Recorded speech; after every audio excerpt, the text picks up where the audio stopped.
हंस बाहिनी माँ बागदेवी तथा अग्रपूज्य गणेश्वर गणाधिपति बाबा श्री गणेश पाद तले अनंत कोटि प्रणाम। धर्मदेवतांकर 13 जन स्त्री अच्छा। प्रथम स्त्री नाम श्रद्धा। प्रथम स्त्री नाम श्रद्धा। यही श्रद्धा जार हृदय अच्छी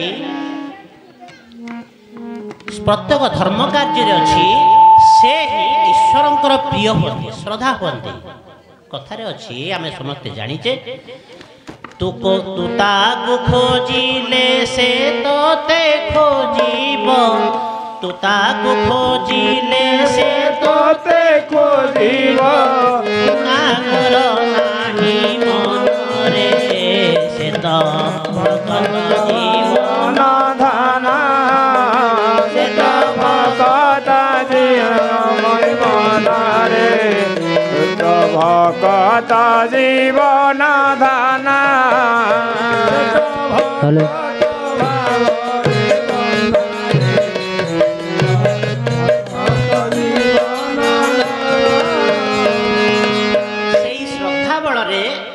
आपण माने आज से बाबा पंचानन प्रांगण में समस्ते एकाठी अच्छा तार अर्थ आपण माने समस्ते बाबांकर प्रिय अटंती।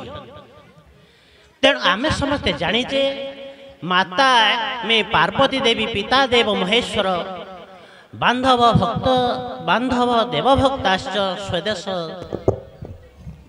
भुवनत्रय भुवनत्रयम तीन भुवनर कर्ता तीन भुवनर श्रेष्ठ बापा पंचानन हर हर महादेव माता पार्वती आउ आमर समस्तंकर श्रद्धा।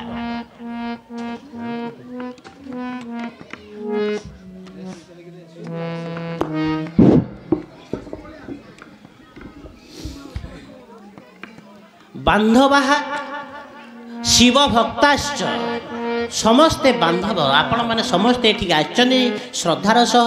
तेणु आपण माने सी भगवान महादेव अति प्रिय अछंती। तेणु बांधवा शिव भक्ताश्च समस्ते शिव भक्त। तेणु आमे समस्ते ही बांधव।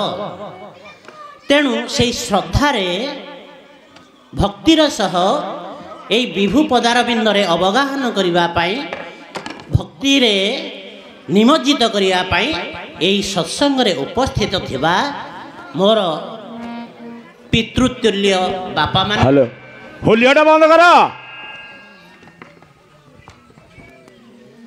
स्नेहमयी ममतामयी शक्ति स्वरूपिणी मातृतुल्य माँ माने सभारे उपस्थित थिबा सेई ध्रुव प्रहल्लाद नचिकेता स्वरूप टिकी टिकी छोट छोट पिला माने घट घटरे नारायण प्रत्येक घटरे प्रत्येक स्वरूप नारायण विद्यमान।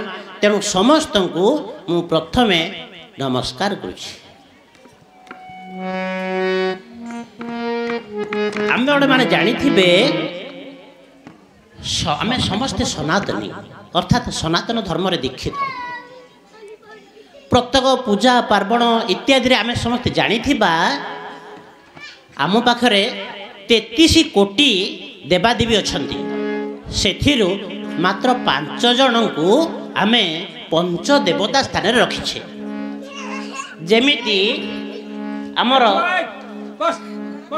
ना ना रागो पिला लोक जेमिति हमर मंत्रिमंडल रे विभिन्न स्तर अछि। कैबिनेट पाइया अछि, राष्ट्रमंत्री अच्छी, इंडिपेंडेंट मिनिस्ट्री ऑफ इंडिपेंडेंस स्वाधीन भाव में मंत्री अच्छा। तेमें सेमती आमर 33 कोटी देवता भितर आमर विभिन्न स्तर होती 5टी स्तर अच्छे। 5 देवता को प्रथम स्तर रखाई आम पंचदेव बोली कहुए। पंचदेवता किए कि आम समस्ते तो जानीचे गणे नारायण रुद्रे अंबिके भास्करे तथा भिन्न भिन्न नकर द्रव्यम पंचदेव नमस्तुते।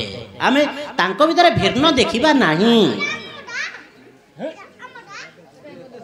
गुणीजन एठी टिके आम चिंता करिबा এই যে 5 ଜଣ ଦେବତା ରହିଲେ ସେଥିରେ ପ୍ରଥମେ ରହିଲେ ଗଣେ ମାନେ ଗଣେଶ, ଅଗ୍ରପୂଜ୍ୟ ଗଣେଶ ରହିଲେ। ନାରାୟଣ ରହିଲେ, ନାରାୟଣ ପାଳନକର୍ତ୍ତା, ଏତେ ବଡ଼ ସୃଷ୍ଟିକି ପାଳନ କରୁଛନ୍ତି, ସେ ପାଳନକର୍ତ୍ତା ରହିଲେ ନାରାୟଣ। ଗଣେ ନାରାୟଣ ରୁଦ୍ରେ, ତାପରେ ଆସିଲେ ମହାଦେବ, ଦେବାଦିଦେବ, ଦେବଙ୍କର ଦେବ ସିଏ ମହାଦେବ ରହିଲେ। ଗଣେ ନାରାୟଣ ରୁଦ୍ରେ ଅମ୍ବିକା ମା ପାର୍ବତୀ ରହିଲେ। ରୁଦ୍ରେ ଅମ୍ବିକେ ଭାସ୍କର, ଭାସ୍କର ମାନେ ଆମେ ସମସ୍ତେ ସକଳ ଶକ୍ତିର ଆଧାର, ସୂର୍ଯ୍ୟ ନାରାୟଣ ବୋଲି ଆମେ ସମସ୍ତେ କହୁଛେ। ତେଣୁ ଏଇ ସମସ୍ତେ ରହିଲେ 5 ଦେବତା ରହୁଛନ୍ତି। ଏଇ 5 ଜଣ ଭିତରେ ଆପଣମାନେ ଚିନ୍ତା କରନ୍ତୁ, ସେଇ ପଞ୍ଚାନନ ଆମ ପାଖରେ ଅଛନ୍ତି, ଆମେ ତାଙ୍କ କୋଳରେ ସମସ୍ତେ କେତେ ଖୁସି ସେ ହେଉନଥିବେ। ବର୍ତ୍ତମାନ ଆମେ ତାଙ୍କ ପାଖରେ ଅଛେ, ଆମକୁ ସେ କୋଳରେ ଧାରଣ କରିଛନ୍ତି। ତାଙ୍କର ପରିବାର ଭିତରୁ 5 ଦେବତା ଭିତରୁ 3 ଜଣ ତାଙ୍କ ପରିବାର ଲୋକ, ଛୋଟିଆ କଥା ନୁହେଁ। ଆହୁରି ତ ଦେବତା ଅଛନ୍ତି, ବହୁତ ଦେବ ଅଛନ୍ତି, ଗନ୍ଧର୍ବ ଅଛନ୍ତି, ଯକ୍ଷ ରାକ୍ଷସ ସମସ୍ତେ ଅଛନ୍ତି। କିନ୍ତୁ ଏଇ 5 ଜଣ ଭିତରୁ 3 ଜଣ ତାଙ୍କ ଭିତରେ ରହିଲେ, ମା ଅମ୍ବିକା ରହିଲେ, ରୁଦ୍ର ରହିଲେ, ଗଣେଶ ରହିଲେ। ଆଉ 2 ଜଣ, ଜଣେ ରହିଲେ ନାରାୟଣ ପାଳନକର୍ତ୍ତା, ଆଉ ଜଣେ ରହିଲେ ଆମର ସୂର୍ଯ୍ୟ ଦେବତା, ସୂର୍ଯ୍ୟ ନାରାୟଣ, ଦ୍ରୋଣୀ ସୂର୍ଯ୍ୟାୟ ନମଃ। ତେଣୁ ଏଇ 2 ଜଣକୁ ଛାଡ଼ିଲେ 3 ଜଣ ରହିଲେ। କାହିଁକି ରହିଲେ? କାହିଁକି ନା ଏଇଥିପାଇଁ ସିଏ ତ୍ୟାଗର ପ୍ରତୀକ। ଜନ୍ମ ସର୍ବତ୍ୟାଗୀ, ପ୍ରଥମେ ସେ ସବୁ ସର୍ବସ୍ୱ ତ୍ୟାଗ କରିଛନ୍ତି। ତାଙ୍କ ପାଖରେ କିଛି ହିଁ ନାହିଁ, ନା ରହିବା ପାଇଁ ଗଣ୍ଡେ ଘର, ନା କିଛି ବସ୍ତ୍ର, ତାଙ୍କ ପାଖରେ କୌଣସି ଜିନିଷ କିଛି ନାହିଁ। ତେଣୁ ସେ ଯଦି ସର୍ବସ୍ୱ ତ୍ୟାଗ କରିଦେଇ ପାରିଲେ, ତ୍ୟାଗର କ'ଣ କିଛି ମହତ୍ଵ ନାହିଁ? ତେଣୁ ଫଳସ୍ୱରୂପ ତାଙ୍କ ଭିତରେ 3 ଜଣ ରହିଲେ, ପଞ୍ଚଦେବତା ଭିତରେ 3 ଜଣ ରହିଯାଇପାରିଲେ। ଚିନ୍ତା କରନ୍ତୁ, ଯଦି ସର୍ବସ୍ୱ ତ୍ୟାଗ କରିଦେଲେ, ଆପଣମାନଙ୍କୁ ଗୋଟେ ଛୋଟିଆ କଥାଟେ ଆପଣଙ୍କୁ କହୁଛି। ମା ପାର୍ବତୀ ଥରେ ବସିଥିଲେ ଦେବାଦେବ ମହାଦେବଙ୍କ ପାଖରେ, ଗୋଟେ ଗୁହାରି କଲେ। କ'ଣ ଗୁହାରି କଲେ? ଯେ ମୋର ଗୋଟେ ଖଣ୍ଡେ, ମୋ ପାଇଁ ଗୋଟେ ଘରଟେ ଦରକାର। କେମିତିଆ ଘର ଦରକାର? ମା ରହିବେ, ଜଗତ ଜନନୀ ମା ରହିବେ, 3 ଭୁବନର ମାଲିକ। ତେଣୁ ସିଏ କହିଲେ ମୋ ପାଇଁ ଗୋଟେ ସୁନାର ଘରଟେ ଦରକାର, ସୁନାର ଘରଟେ ଦରକାର। ମହାଦେବ ହସିଲେ। ତାଙ୍କର ଶିଷ୍ୟ ସ୍ୱରୂପ ତାଙ୍କ ପାଖରେ ସେବାକାରୀ ଭାବରେ ଧନାଧିପତି କୁବେର ବି ରହୁଛନ୍ତି। ସୁଧୀମଣ୍ଡଳ ସମସ୍ତେ ଟିକେ ଚିନ୍ତା କରନ୍ତୁ, ସେ ତା ଭିତରେ ଅଛନ୍ତି କୁବେର। ଯେତେ ଶୀଘ୍ର ପାରୁ ସେ ବିଶ୍ୱକର୍ମା ଡାକି ଅତି ଶୀଘ୍ର ବିଳମ୍ବେ ଗୋଟିଏ ଘର କରିଥିଲେ, ମାଙ୍କ ଆଦେଶ। ତେଣୁ ଗୋଟେ ସୁନାରେ ଗୋଟେ ଘରଟେ ହେଇଗଲା। କିଏ ରହିବ? ମା ପାର୍ବତୀ ରହିବେ, ଦେବାଦେବ ମହାଦେବ ରହିବେ, ପ୍ରତିଷ୍ଠା ହେବ। ପ୍ରତିଷ୍ଠା ପାଇଁ ଆସିଲେ କିଏ? ରାଜା ରାବଣ, ମହାଜ୍ଞାନୀ, ସେ ବି ପଣ୍ଡିତ। ତେଣୁ ଆସିଲେ, ପ୍ରତିଷ୍ଠା ସରିଲା। କହିଲେ ପ୍ରତିଷ୍ଠା ସରିଲା, ବ୍ରାହ୍ମଣଙ୍କୁ ଦକ୍ଷିଣା ଦିଅ। ତେଣୁ ଦକ୍ଷିଣା ହିସାବରେ କ'ଣ ଦେବେ? ସିଏ ବାବାଙ୍କ ବାହାରେ ତ କିଛି ନାହିଁ। ତେଣୁ ସିଏ କ'ଣ, ହଉ କ'ଣ ମାଗୁଛୁ ମାଗ। ସିଏ ବ୍ରାହ୍ମଣ ହେଲେ ବି ଅସୁର ପ୍ରବୃତ୍ତିର, ନେଗେଟିଭ ଚିନ୍ତା ସଦାବେଳେ। ତେଣୁ ସିଏ କହିଲା, ଦାନ ସ୍ୱରୂପ ମୋତେ ଏଇ ଘରଟା ଦେଇଦିଅ। ଚିନ୍ତା କରନ୍ତୁ। ଆଉ ହସି ହସି କହିଲେ, ଦକ୍ଷିଣା ତ ଦେବା କଥା, ତୁ ତାର ମାଗିଲୁ, ହଉ ନେଇଯା। ତେଣୁ ଦାନ କରିଦେଲେ ତାକୁ। ଆଉ କ'ଣ ଦରକାର ତୋର? ଚାହିଁଲା ଚାରିଆଡ଼େ, ଆଉ ତ କିଛି ନାହାନ୍ତି। ନା ପାର୍ବତୀ ଦରକାର। ଆରେ ପାର୍ବତୀ ତୁ ନେଇ କ'ଣ କରୁଛୁ? ନା ହଁ ମୋର ତ ଦକ୍ଷିଣା ତ ଅଛି, ମୁଁ କହିଲି ଆଉ। ନା ହଉ ନେଇକି ଯା। ତାପରେ ସିଏ ନେଇକି ସେ ଗଲା ହାରି। ତାପରେ ପାର୍ବତୀ ଆସିଲେ, ବିଷ୍ଣୁକୁ ସ୍ମରଣ କରି ସେ ତ ପୁଣି ଆଉଥରେ ଫେରି ଆସିଥିଲେ। ସେଇ କଥା ଅଲଗା, କିନ୍ତୁ ଆମେ ଏଠି ଚିନ୍ତା କରିବା ଯେ ସର୍ବସ୍ୱ ତ୍ୟାଗ କରିଦେଇ ପାରନ୍ତି। ଯଦି ସିଏ ସର୍ବସ୍ୱ ତ୍ୟାଗ କରିଦେଇ ପାରନ୍ତି, ତାର ରିଟର୍ଣ୍ଣରେ ସେମାନେ କ'ଣ ଦେବେ? ଦେବାଧିଦେବ, ଦେବମାନଙ୍କର ଦେବ ରହିଲେ। ତେଣୁ ଏଇଟା ଆଜି ଏଇ ଜାଗର ଯାତ୍ରାରେ ଉପଲକ୍ଷେ ଆମର ଶିବଙ୍କର ସନ୍ଦେଶ। ଆମେ ସଦାବେଳେ ଦେବାରେ ଆଗ୍ରହ କରିବା, ନେବାରେ ନୁହେଁ। ଯେଉଁ ଆଗ୍ରହ ଦେବାର ଅଛି ସେଟା ନେବାରେ ନାହିଁ। ଯଦି ଆମେ ଦେବା, ନିଶ୍ଚିତ ଭାବରେ ଆମକୁ ଆନନ୍ଦ ହିଁ ଆନନ୍ଦ ମିଳିବ। ବୋଲ ହର ହର ମହାଦେବ କି ଜୟ।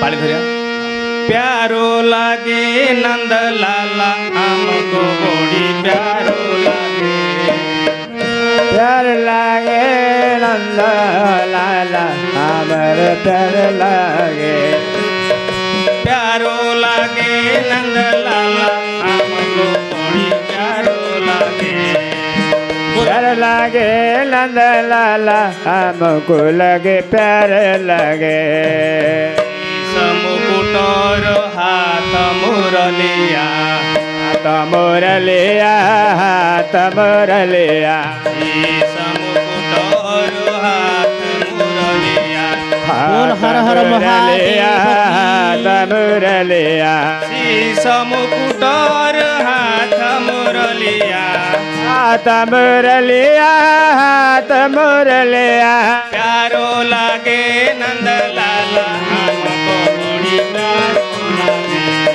प्यार लगे नंद लाला हमको बड़े प्यार लगे छबीला रंग रंगीला रंग रंगीला रंग रंगीला छबीला रंग रंगीला रंग रंगीला रंग रंगीला खेल छबीला रंग रंगीला रंग रंगीला रंग रंगीला खेल छबीला रंग रंगीला रंग रंगीला रंग रंगीला मोहन मुरली दाला हमको बड़ी प्यार लगे नंद लाला हमको लगे प्यार लगे मोहन मुरली बाला हमको बड़ी प्यारो लगे मन मुरली रघुबाला हमको लगे प्यार लगे प्यारो लगे नंद लाला हमको बड़ी प्यारो लगे प्यार लगे नंद लाला हमको लगे प्यार लगे श्यावर रामचंद्र की जय सीता मैया की जय महादेव शिव बाबा की जय जय जगन्नाथ की जय ଥରେ ମୁଁ କଲେଜରୁ ଫେରୁଥାଏ ଆଜ୍ଞା ଜଣେ ମଉସାଙ୍କ ସାଥିରେ ଦେଖା ହେଲା। ମଉସା ଟିକେ ଜଣାପଡ଼ୁଥିଲେ ସାତ୍ଵିକ ଭାବାପନ୍ନ ଲୋକ। ତେଣୁ ତାଙ୍କର ଗୋଟିଏ ଚିନ୍ତାଧାରା ଥିଲା ଯେ ସେ ଦେବାଧିଦେବ ମହାଦେବ ମନ୍ଦିରରେ ଛାଡ଼ି ଶ୍ମଶାନରେ ରହୁଛନ୍ତି କାହିଁକି। ମୁଁ ଆସିକି ପହଞ୍ଚିଗଲି ସେଠି। ସେଇ ତାଙ୍କର ଆଲୋଚନା ଭିତରେ ମୁଁ ବି ପାଳି ଧରିଲି। ତେଣୁ କାହିଁକି ଏଠି ଅଛନ୍ତି, ମନ୍ଦିର ତ ତିଆରି ଅଛି। ତେଣୁ ମୁଁ ତାଙ୍କୁ କହିଲି ଆମେ ଯେତେବେଳେ ଦେହ ଖରାପ ହୁଏ ଡାକ୍ତରଙ୍କ ପାଖକୁ ଯିବା, ଡାକ୍ତରଙ୍କ ଘରେ ଗୋଟେ ଛୋଟିଆ ବୋର୍ଡ଼ଟିଏ ଲେଖାଇଥିବ ଇନ୍ କି ଆଉଟ୍। ସେଇଥିରୁ ଦେଖିବା ଆମେ ଜାଣିବା ଯେ ଆକ୍ଚୁଆଲି ଠାକୁର ଆମର ଡାକ୍ତର ବାବୁ ସେଥିରେ ରହୁଛନ୍ତି କି ନାହିଁ। ଯଦି ଇନ୍ ଅଛି ତେବେ ଘରେ ଅଛନ୍ତି, ଯଦି ଆଉଟ୍ ଅଛି ତେବେ ନାହାନ୍ତି ପଳେଇଲେ। କିନ୍ତୁ ଏଠି ଶିବ ବାବାଙ୍କର ମନ୍ଦିରରେ ସଦାବେଳେ ଆଉଟ୍, ଇନ୍ର ପ୍ରଶ୍ନ ନାହିଁ। ସେ କେବେ ହେଲେ ମନ୍ଦିରରେ ରହନ୍ତି ନାହିଁ ବାବା। କାହିଁକି ସେ ସେଠିକି ଯାଆନ୍ତି? ତେଣୁ ଏଠି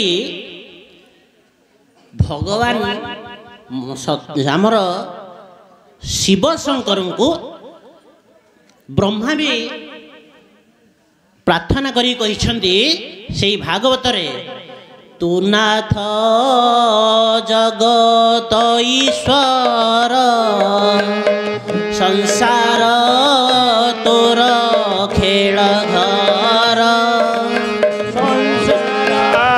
ଗୋବିନ୍ଦ ଗୋବିନ୍ଦ ପାଦୁଗାଳୁଛେ ମକରନ୍ଦ। ଏଇ ସଂସାରଟି ଶିବ ବାବାଙ୍କର ଖେଳ ଘର। ଦେବାଧିଦେବ ମହାଦେବ ତିନି ଭୁବନର ପତି। ତେଣୁ ଏଇ ଯେଉଁ ତାଙ୍କର ସଂସାର ଏଇଟା, ସିଏ ଏଇଟାର ମାଲିକ। ଆମେ ସମସ୍ତଙ୍କୁ ଜଣେ ଜଣେ ମୂଲିଆ କରିକି ଆମକୁ ସେ ପଠେଇଛନ୍ତି, ଯା ତୁ ଏଇ କାମଟା କରିବୁ, ସେ ଯା ଏଇ କାମଟା କରିବ, ଏମିତିକି ଆସିଲା। ତ ଆମେ ଆମର କାମ ଠିକ୍ କରୁଛେ ନା କରୁନାହିଁ। ମନେକର ଗୋଟେ ଆମ ପାଖରେ ଗୋଟେ କୋଇଲା ଖଣିଟିଏ ଅଛି, ଆମେ 10 ଜଣ ଲୋକଙ୍କୁ ନେଇକି ସେଠିକି ପଠେଇଲେ, ଯା ତମେ ସେ କାମ କର। ଖଣି ମାଲିକ ଆସିକି କ'ଣ କରିବ? ଯଦି ସେ ଖଣି ଭିତରୁ ଯାଇ ପଚାରିଲା, ହରେ ରାମ ତୁ କାହିଁକି ଏଠି ଠିଆ ହେଇଛୁ କାମ ନ କରିକି? ସେ କହ ନାହିଁ ମୁଁ ଯାଇଥିଲି ପାଣି ପାଇଁ, ପାଣି ପିଇକି ଆସିବି। କିଛି କହିବାର ନାହିଁ। ହରେ ଦାମ ତୁ କାହିଁକି ସେଠି ଯାଇଥିଲୁ? ମୁଁ ଏ ଟେପ୍ଟା ଆଣୁଥିଲି ମାପିବି ବୋଲି, କ'ଣ ଗୋଟେ କହିକି ରହିଯିବି। କିନ୍ତୁ ଯେତେବେଳେ ସବୁ କାମ ସରିବ ସେମାନେ ସବୁ ଡ୍ରେସ୍ ପତ୍ର ବାହାରି ତବେ ଆସିଲେ ବାହାରକୁ ଆସିବେ ଗେଟ୍ ଦେଇକି ଆସିବେ। ସେଇ ଗେଟ୍ଟି ଯଦି ପଚାରିବ ତୁ ରାମ କ'ଣ କ'ଣ କାମ କଲୁ ଆଉ ଠକିବାର ବାଟ ନାହିଁ। ଦାମ ତୁ କ'ଣ କଲୁ ଆଉ ସେ ଠକିବାର ବାଟ ନାହିଁ। ତୁ ତ ଏତିକି କାମ କରିଛୁ ଦିନ ଯାକ ଏତିକି କାମ କଲୁ ତାମାନେ ତୁ ଠକିଲୁ ଆଉ। ତେଣୁ ଠିକ୍ ସେମିତି ଆମର ଯେଉଁ ଭଗବାନ ଆମକୁ ପଠେଇଲେ ଏଠିକି ଗୋଟିଏ ଗେଟ୍ଟେ ଅଛି, ଗୋଟିଏ ଦ୍ୱାରଟେ ଅଛି। ସେଇ ଦ୍ୱାରଟା ହେଲା ଶ୍ମଶାନ। ସେଇଠୁ ଆମର କାମ ସାରିକି ଆମେ ସେଇ ଶ୍ମଶାନ ଦେଇକି ଉପରକୁ ଯିବା। ପୁରୀରେ ଗୋଟିଏ ଭଲ ଦ୍ୱାରଟେ ଅଛି, ତାକୁ ଆମେ ସ୍ୱର୍ଗଦ୍ୱାର ବୋଲି କହୁଛେ। ଏଠି ଆମ ଗାଁରେ ଗୋଟିଏ ମଶାଣିଟିଏ ଅଛି ଶ୍ମଶାନ। ଶ୍ମଶାନ ସମାନ ସ୍ଥାନ ଶ୍ମଶାନ। ସେ ଦୁଃଖୀ ହଉ ରଙ୍କି ହଉ ଧନୀ ହଉ ଦରିଦ୍ର ପାଇଁ ସମସ୍ତଙ୍କ ପାଇଁ ସମାନ ସ୍ଥାନଟା ସମାନ। ତେଣୁ ତାକୁ ଶ୍ମଶାନ ବୋଲି କହୁଛନ୍ତି ଗେଟ୍। ତେଣୁ ମାଲିକ ବସିଛନ୍ତି ଯାଇକି ଗେଟ୍ ପାଖରେ ଶ୍ମଶାନରେ ବସୁଛନ୍ତି। ସେଠି ହିସାବ ନିକାଶ, ସେଠି ହିସାବ ନିକାଶ କ'ଣ କାମ କଲୁ କ'ଣ କାମ ନ କଲୁ। କାହିଁକି ନା ଆମେ ସମସ୍ତେ ତାଙ୍କର ଦାୟା, ଆମକୁ ସେ ପଠେଇଛନ୍ତି, ସେ ଆମର ପିତା। ଅହମ୍ ତ୍ୱଂ ସର୍ବଭୂତେଷୁ, ମୁଁ ସର୍ବଭୂତରେ ଅଛି, ସମସ୍ତଙ୍କ ଦେହରେ ଅଛି।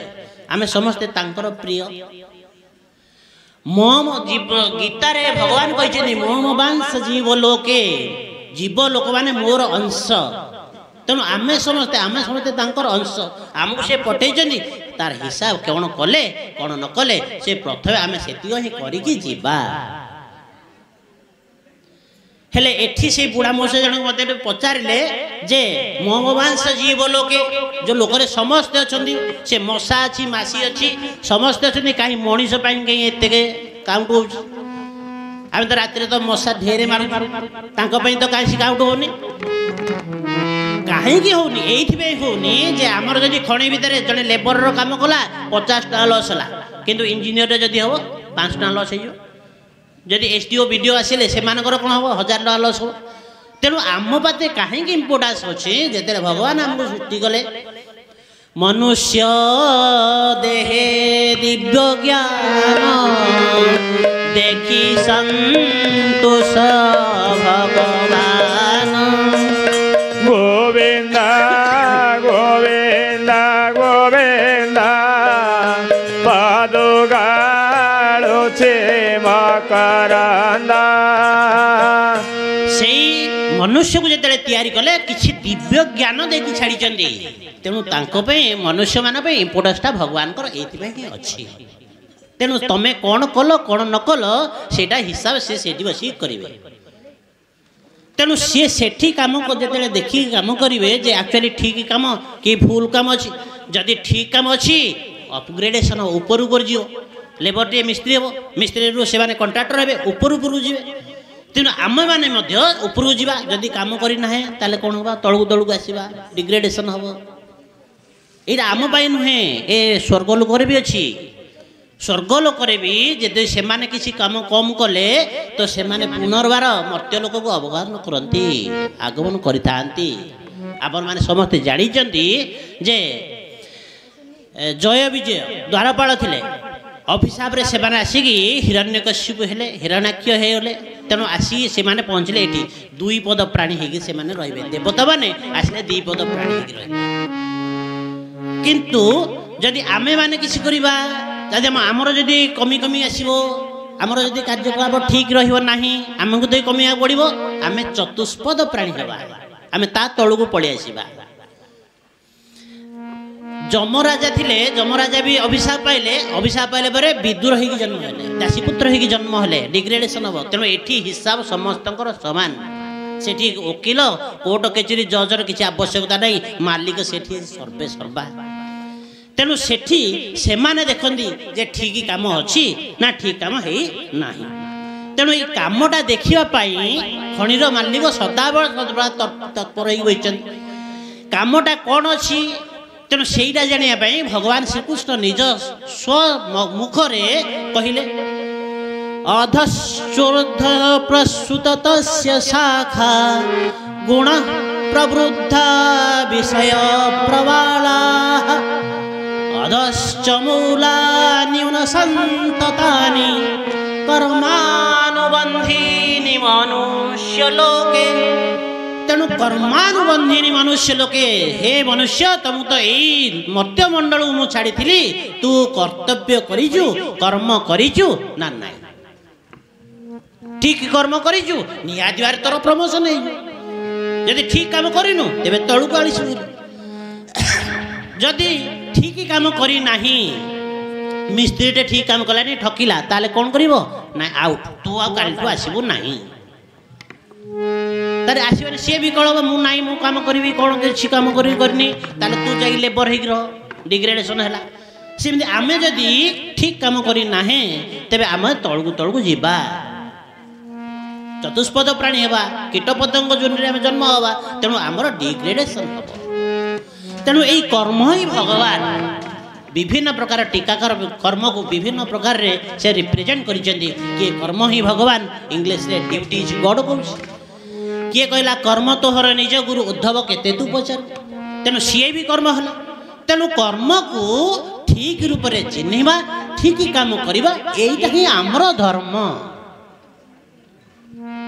ठीक रे सुधी वृंद टिके चिंता करिबा जानिबा पाई हमर गोटे ठीक विवेक गोटे दरकार तेणु विवेक केमिति आसीबो ना आमे समस्त जानि जे बिनु सत्संग विवेक न होई राम कृपा बिनु सुलभ न सोई एई सत्संग टिए दरकार जदि सत्संग हैला हमर विवेक ठीक हो जदि विवेक ठीक हो आमे निहाती रे ठीक कर्म करि परिबा जदि कर्म ठीक तेबे निहाती भाव में आमर उन्नति हम ए भगवान भी कौन किसी भी असुविधा करें ना बोल आनंद गंध भगवान धीरो धर भक्त सबार कर रे बाजे रही पायल धीरो धर भक्त सबार कर रे बाजे रही पायल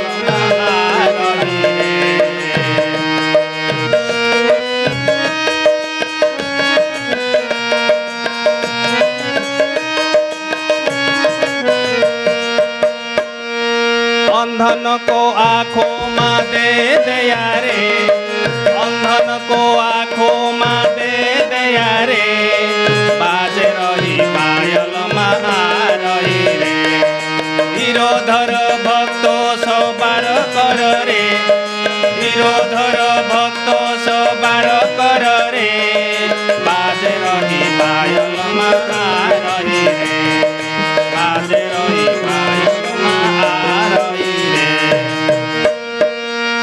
बोलो आनंद कंद भगवान की जय ब्रह्मा विष्णु महेश्वर से सृष्टिकर्ता ब्रह्मा जेतेबेले प्रलय सरिला सचराचर सृष्टि विलय हैला सृष्टि नाही सृष्टिकर्तांकर कार्य नाही सृष्टिकर्तांकर कार्य किछि नाही गोटे स्कूल रे पिला नांती शिक्षक आवश्यकता ना गाँव रे कौन लोक नांती तो गाँव रे सभापतिर आवश्यकता ना तेणु प्रलय पर जेतेबेले सृष्टिर विनाश हैला विलय हैला तेबे ब्रह्मांकर मुंड अथय हेगला चिंता करि पारिले नाही ओ हम मु किए सी चिंता करि पारे नाही श्रोधीवृंद एठी आमे टिके चिंता करिबा जे भगवत कृपा जदि नहेला मनुष्य सुपथरे अग्रसर हेई पारिबो नाही ब्रह्मा जोठी हेई पालेने आमे तो मनुष्य छर तेणु आम प्रति जदि भगवान आशीर्वाद नहब आमे किछि करि पारिबा नाही वर्तमान युग सेइथिबेई विलुप्त प्राय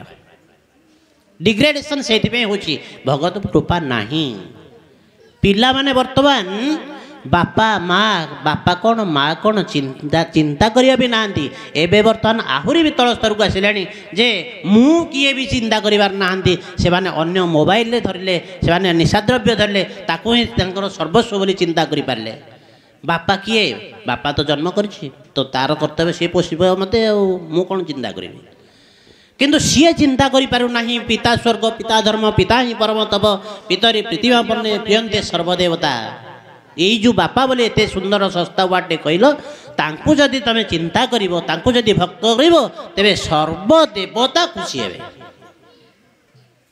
ସେପରି ମା ପୃଥିବୀଠାରୁ ବି ମହାନ ସହନଶୀଳା। ମା ପରି ଯେଉଁ ନାଟି କିଏ ବାଛିଲା ସତେ, ତାହାଠାରୁ ବଳି ମଧୁର କିଛି ନ ଲାଗେ ମୋତେ।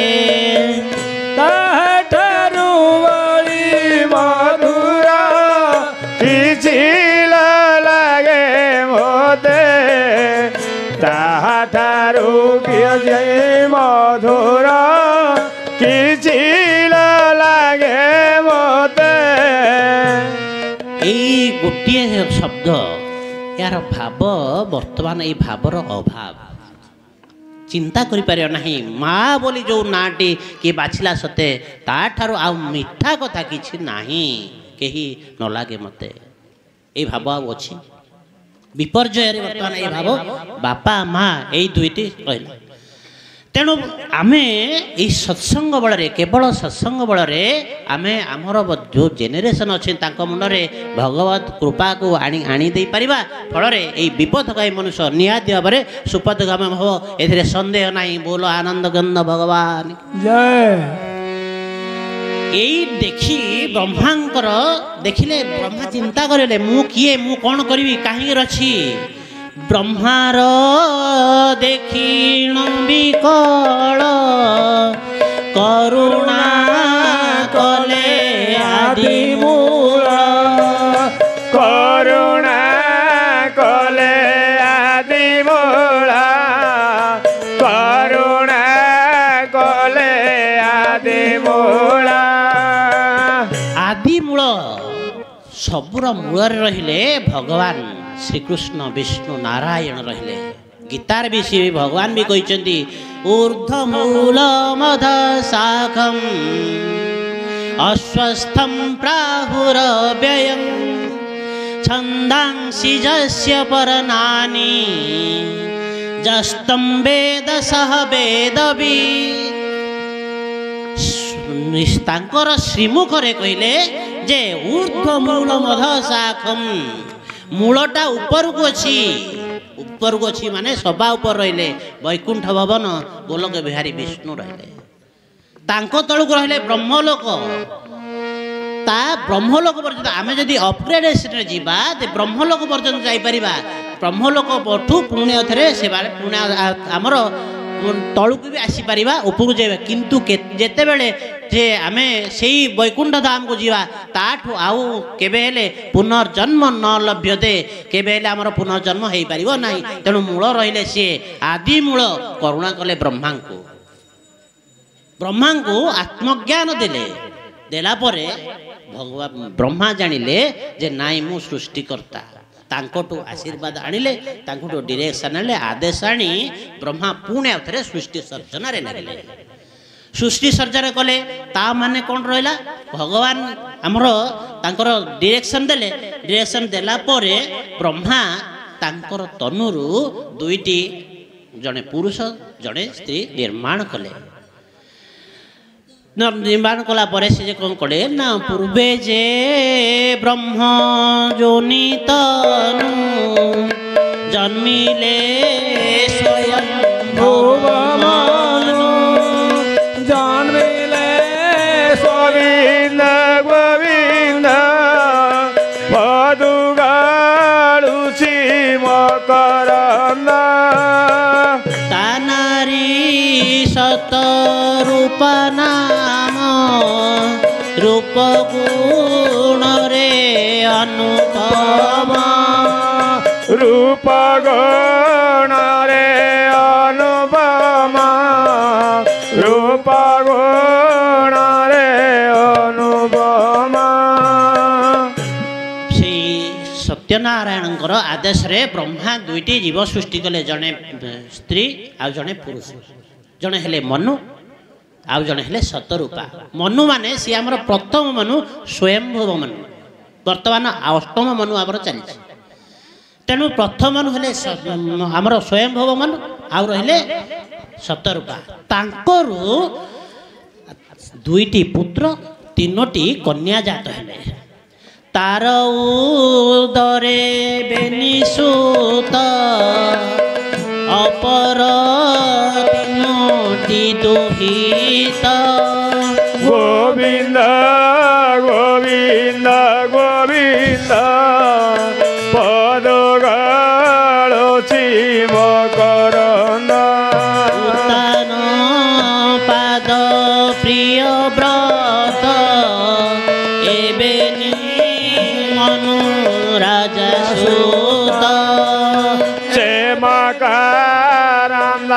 ବାନଗାରେ ହେରେ ଧରିଲେ ବ୍ରଜନାରୀ ଆକୃତି ଦେବ ହୁତିବେନି ପ୍ରସୂତି ନାମେ କନ୍ୟା ତିନି ପ୍ରସୂତି ଆନେ କନ୍ୟା ତିନି ପ୍ରସୂତି ଆନେ କନ୍ୟା ତିନି ତେଣୁ ଆକୃତି ପ୍ରସୂତି ଦେବହୂତି ତିନୋଟି କନ୍ୟା ହେଲେ ଆଉ ଦୁଇଟି ପୁତ୍ର ହେଲେ ପ୍ରିୟବ୍ରତ ଆଉ ଉତ୍ତାନପାଦ।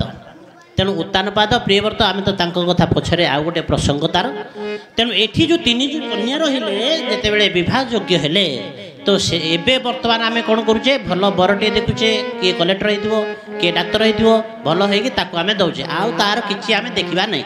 କିନ୍ତୁ ସେତେବେଳେ ଏଇଆ ନଥିଲା ଭଲ ବର ମାନେ ଭଲ ଋଷି ଜଣେ ଥିବେ କାହିଁକିନା ଋଷିମାନେ ନା କଲେକ୍ଟର ନା ସେଠି ଥିବେ ଡାକ୍ତର ସବୁଠୁ ସେମାନେ ସବୁ ଅଧିକ ରହନ୍ତି କାହିଁକି ନା ଆପଣମାନେ ଦେଖନ୍ତୁ ପ୍ରତ୍ୟେକ ଭାଗବତ ଏଠି ବହୁତ ଖୁସି ଲାଗିଲା ଯେ ଭାଗବତ ସବୁ ଚାଲିଛି ତେଣୁ ବହୁତ ଖୁସି ମୁଁ ଏଠିକି ଆସିବା ପରେ ତେଣୁ ସମସ୍ତଙ୍କୁ ଆଉ ଥରେ ହୃଦୟରୁ ଅନ୍ତରରୁ ଅନେକ ଅନେକ ଧନ୍ୟବାଦ ଦେଉଛି। ଯଶ ଜଣାଯାଏ ଝିଅ ପାଟରୁ ଗାଁ ଜଣାଯାଏ ଧୋବା ତୋଟରୁ ତେଣୁ ଆସୁ ଆସୁ ଦେଖିଲି ପଞ୍ଚାନନ ବାବାଙ୍କ ମନ୍ଦିର ପୁଣି ଆସିଲେ ମା ଆଣି ତେଣୁ ସମସ୍ତେ ଜଗିକି ରଖିଛନ୍ତି ଆଉ ସମସ୍ତଙ୍କର ଶ୍ରଦ୍ଧା କୋଅପରେସନ୍ ଏତେ ଅଧିକ ଅଛି ମୋତେ ନ ଆସିଥିଲେ ଭାରି ଦୁଃଖ ଲାଗିଥାନ୍ତା। ତେଣୁ ସମସ୍ତଙ୍କୁ ଏଇ କୋଅପରେସନ୍ ଏଇ ସମସ୍ତେ ମିଳିମିଶି ଚଳୁଥିବାରୁ ଅନେକ ଅନେକ ଧନ୍ୟବାଦ। ତେଣୁ ଏଠି ଯେତେବେଳେ ଆସିଲେ ସେମାନେ ମୁନି ଋଷିକେ ସେଠି ବିଦୁର କହିଲେ ଆମର ମୈତ୍ରେୟ ଋଷିଙ୍କି ଋଷି ରହିଲେ ବିଦୁର ରହିଲେ ସିଏ ରହିଲେ କିଏ ନା ଆମର ଶୁକମୁନି ପରୀକ୍ଷିତ ରାଜା। ତେଣୁ ରାଜା ସବୁଠି ସବୁ ପ୍ରସଙ୍ଗରେ ଜଣେ ରାଜା ଶୁଣିବେ ଜଣେ ଋଷି କହିବେ। ରାଜା କାହିଁକି ଶୁଣିବେ ନା ଶୁଣିଲା ପରେ ସେ ରାଜ୍ୟ ଶାସନ ଠିକରେ ଚାଲିବ। ଯଦି ରାଜାଙ୍କୁ ପାଠ ପଢ଼ଉଛନ୍ତି ଛୋଟିଆ ଲୋକ କି ତେଣୁ ସେଇଥିପାଇଁ ଋଷିମାନଙ୍କୁ ମହାରାଜା କୁହାଯାଏ। ଋଷିମାନେ ହିଁ ମହାରାଜା ତେଣୁ ମହାରାଜାମାନଙ୍କୁ ଗୋଟିଏ ଗୋଟିଏ କନ୍ୟା ପ୍ରଦାନ କରିବା ଦରକାର। ତେଣୁ ଆକୃତି ଋଷିଙ୍କି ବରେଇଲା ପୁତ୍ରିକା ଧର୍ମେ ବିବାହ ହେଲା। ଆକୃତି ସେ ରୁଚିକ ଋଷିଙ୍କି ବାହା ହେଲା ଯେ କନ୍ୟା ଦେବହୂତି ନାମ ତାହାକୁ ଲଭିଲା କର୍ଦ୍ଦମ। ତେଣୁ ଦେବହୂତି ଆସିଲେ ସେ କର୍ଦ୍ଦମ ଋଷିକି ବାହା ହେଲେ। ଆଉ ଗୋଟିଏ ରହିଲେ କନ୍ୟା ସାନ କନ୍ୟାଟିଏ ପ୍ରସୂତି ସେ ପ୍ରସୂତି କନ୍ୟା ମନୁରାଜା ଦେଇ ଦକ୍ଷକୁ କଲା ପୂଜା। ତେଣୁ ଦକ୍ଷଙ୍କୁ ସେ ପ୍ରସୂତିକି ଦେଲେ। ତେଣୁ ଦକ୍ଷ ରାଜା ରହିଲେ ତାଙ୍କର ପତ୍ନୀ ରହିଲେ ପ୍ରସୂତି। ତେଣୁ ଏ ଯେଉଁ ପ୍ରସୂତି ରହିଲେ ତାଙ୍କଠୁ ତମେ ଚିନ୍ତା କରନ୍ତୁ ଆମେମାନେ ଚିନ୍ତା କରିବା ଯେ ଦକ୍ଷ ଆଉ ପ୍ରସୂତିଙ୍କର 16 ଗୋଟି କନ୍ୟା ହେଲେ। ଆପଣମାନେ ବହୁତ ଜ୍ଞାନୀ ଆପଣମାନେ ସମସ୍ତେ ଜାଣିଥିବେ ଏଇ 16ଟି କନ୍ୟା ହେଲେ ଚିନ୍ତା କରନ୍ତୁ ବର୍ତ୍ତମାନ ଷ୍ଟେଜରେ ଯଦି ଯାହାର 16ଟି କନ୍ୟା ହେଲା କ'ଣ କରିବା। ତେଣୁ ଆଉ ତ ମୁଁ କିଛି କହିବି ନାହିଁ କିନ୍ତୁ ଦେଖନ୍ତୁ ସେହି ସମୟରେ ତାଙ୍କର କେମିତି ଅପଗ୍ରେଡେସନ୍ ହେଉଛି ଉନ୍ନତି କେମିତି ହେଉଛି। ସେଇ 16ରୁ 13ଟି କନ୍ୟା ଦେଇଦେଲେ ଧର୍ମରାଜା 13ଟି କନ୍ୟା ଦେଇଦେଲେ ଧର୍ମରାଜା ଆଉ 13 ଗଲା ପରେ ଆଉ ରହିଲା କେତେଟା 3ଟିରୁ ସେଥିରେ ସେ ଆଉ ଗୋଟିଏ କନ୍ୟା ରହିଲେ ତାଙ୍କର ନାମ ହେଲା ସ୍ୱାହା। ସ୍ୱାହା କନ୍ୟା ଦେଇଦେଲେ କାହାକୁ ଅଗ୍ନିଙ୍କି। ତେଣୁ ଯେତେବେଳେ ପୂଜା ପାଠ ଯେତେବେଳେ ହେଉଛି ଭାଇନାଙ୍କୁ ପଚାରିଲେ ବହୁତ ବି ଜଣାଥିବ ଅଗ୍ନଏ ସ୍ୱାହା ଅଗ୍ନିଙ୍କର ପତ୍ନୀଙ୍କ ନାମ ସ୍ୱାହା।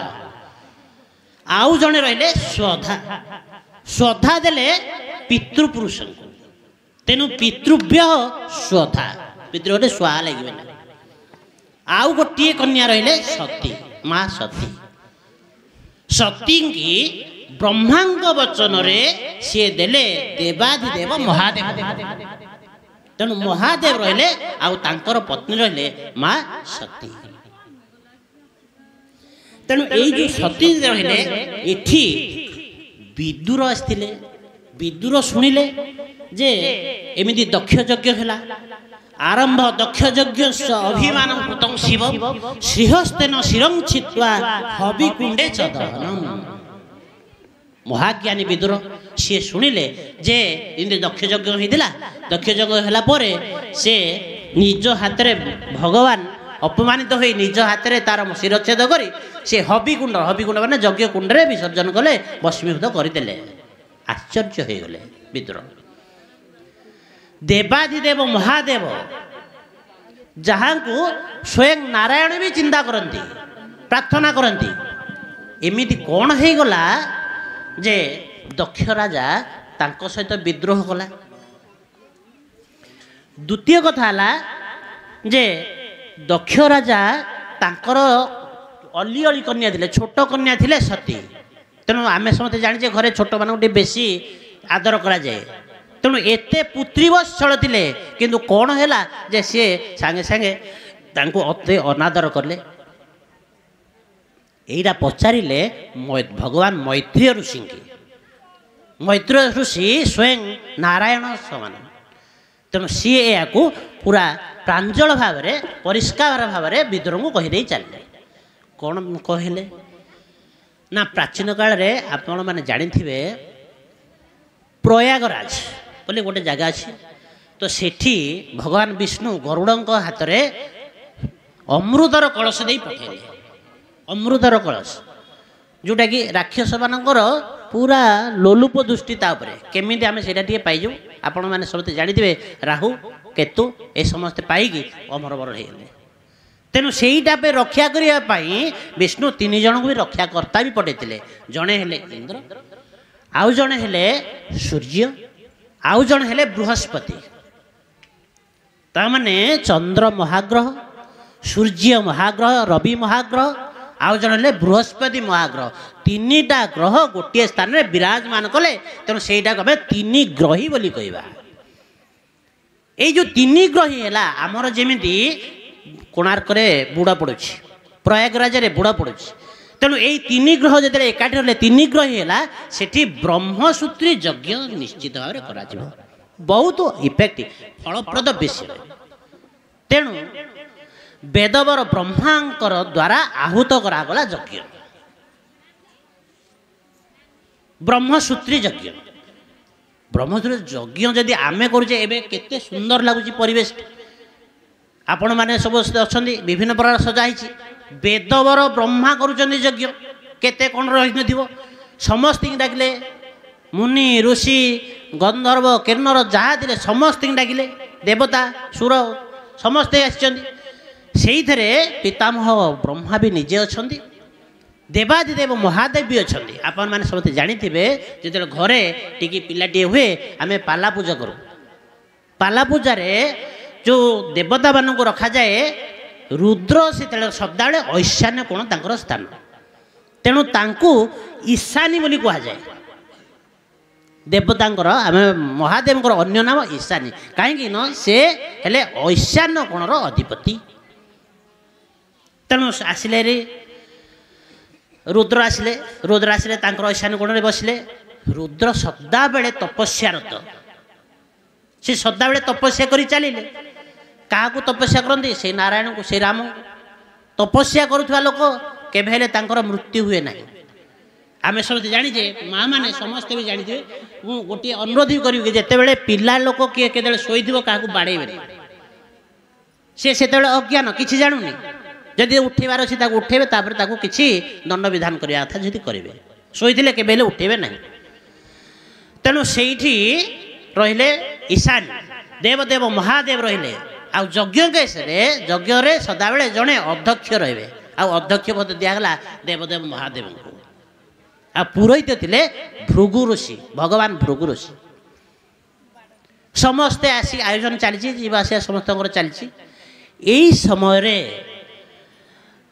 विभिन्न प्रकार डेकोरेशन भी होती सभा उपमा केबा कली इंद्रभुवन ठारू बड़ी इंद्रभुवन ठू भी आहरी बड़ी जाइए एत सुंदर भाव में साजसज्जा कराई समस्ते आसी जे जे स्थान में बसी सारे एतिकी बेले सुर किर्णर सर्वमुनि दक्षଙ୍କୁ संग तरे घेनी गोविंद गोविंद गोविंद मधुगण से मकरंदा से दक्ष निज ब्रह्म तेजे सुंदर त्रिभुवन गंजे सुंदर त्रिभुवन गंजे सुंदर त्रिभुवन गंजे आदित्य प्राय देह कांति मणिकंकण झटकंती मणिकंकण झटकंती मणिकंकण झटकंती तेणु यही केस रे कौन है ना सुर किन्नर मुनि सर्वे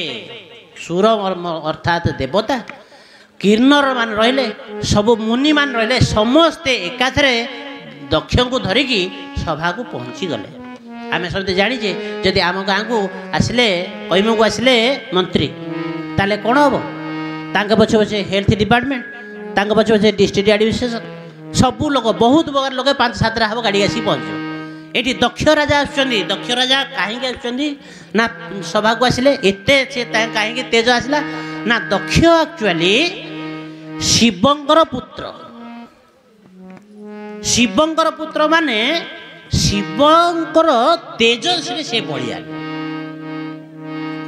जदि शिवंकर तेज रहा तापर 16 कन्यार से जनक 16 कन्या माने 16 जुआई आसले 16 जुआई ना 16 कन्या आसले आम जदि देखा जे गोटे मनकर आम झील कलेक्टर बाहर अन्य मैंने कलेक्टर देखा गले गोटे स्लीप देखिए आम कह आम तो कहवा जे नहीं आम ससुर आसी तुम देखा कर सी तो कलेक्टर आसपारे आम पाक तेने केते बलिया नहीं जा सेमती सी 16 कन्यार अधिकारी तेणु सब तेजवंत रहे निज देशरे से अति सुंदर देखागले आदित्य प्राय सत्य जमी आदित्य माने मार्तंड अर्थात सूर्य उदय हो गले तेणु तमसा सब दूरे गला जिते जाक थे से अति सुंदर दिशला तेणु एठी जदे दक्ष आसी पहुँची गले ताहले कौन करवा ना समस्ते देखिले दक्ष राजा आइछन दक्ष राजा माने ब्रह्मांकर पुत्र आइछन तेणु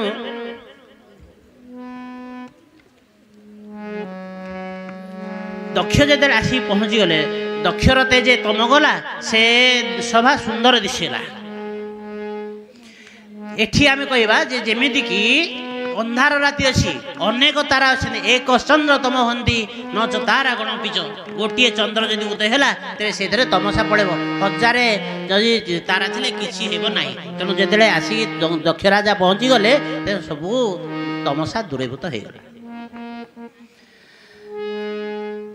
दक्ष राजा जो आसिक पहुँची गले से समस्ते देखे देवों मध्य जे दक्ष देखी उठिले आसन उपकी समस्ते दक्ष राजा को देखिकी से उठिक पलि जब उठिक पलि समस्ते उठिक ताने सम्मान देखेले दक्ष राजा भी आहरी गर्व हो गला उठिले दी जन ब्रह्मा उठिले आउ सदाशिव उठिले शंकर आ उठिले ना हेले एठी देखी कौन कला ना से दक्ष सभा मध्य गला ब्रह्माचरणे प्रणमीला ब्रह्माचरणे प्रणमीला ब्रह्माचरणे प्रणमीला तेणु जेते बेले दक्ष को देखिकी समस्ते देव किन्नर गंधर्व जी समस्ते आसन उठी सम्मान देले सी निजे धाई आसिकी या चरण प्रणिपात कले तेबे एरा छोटिया कथा कृत्य कृत्य हो गले ब्रह्मा से ब्रह्मा कृत्य कृत्य होई दक्ष को आलिंगन देई आलिंगन देई दक्ष को आलिंगन देई कोमल वचन भाषिले आगरे नहीं बसाइले आगरे नहीं बसाइले ସାଇଲେ ତେଣୁ ବ୍ରହ୍ମା କୃତ୍ୟ ହେଇଗଲେ। ଯାହା ହଉ ମୋ ପୁଅ ଆସି ମୋତେ ମୁଣ୍ଡିଆଟେ ମାରିଲା। ତେଣୁ ଅତି ଖୁସିରେ ତାଙ୍କୁ ଆଲିଙ୍ଗନଟେ କଲେ, ମିଷ୍ଟ ଭାଷୀ ହେଲେ, ଅତି ମିଠାରେ ବଚନ କିଛି କହିଲେ, ଆଉ ତାଙ୍କୁ ଆଗ ଆସନଟା ଦେଲେ। ଆଗ ଆସନଟା ଦେଲେ ସଭାର ପ୍ରଥମରେ ସିଏ ବସିଲେ। ରୁଦ୍ର ସେ ସଭା ମଧ୍ୟ ଥିଲେ, ଦକ୍ଷକୁ ଦେଖି ନ ଉଠିଲେ। ବ୍ରହ୍ମାଙ୍କ କଥା ସରିଲା, ଦୁଇ ଜଣ ତ ଉଠି ନଥିଲେ। ରୁଦ୍ର ସେଇ ଭିତରେ ଥିଲେ, ଦକ୍ଷକୁ ଦେଖି ସେ ଉଠିଲେ ନାହିଁ। ଦକ୍ଷ ଟିକେ ସେଇ ଐଶାନ୍ୟ ଗୁଣକୁ ଦୃଷ୍ଟି ନିକ୍ଷେପ କଲେ, କାହିଁକି ଉଠିଲେ ନାହିଁ।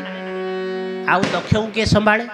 ରାଗ ଯାଇକି ପଞ୍ଚମରେ, ସେ ଦକ୍ଷ ସଭାରେ ଶ୍ୱଶୁର ତାଙ୍କୁ ନ ଗଣିଲେ ଈଶ୍ୱର।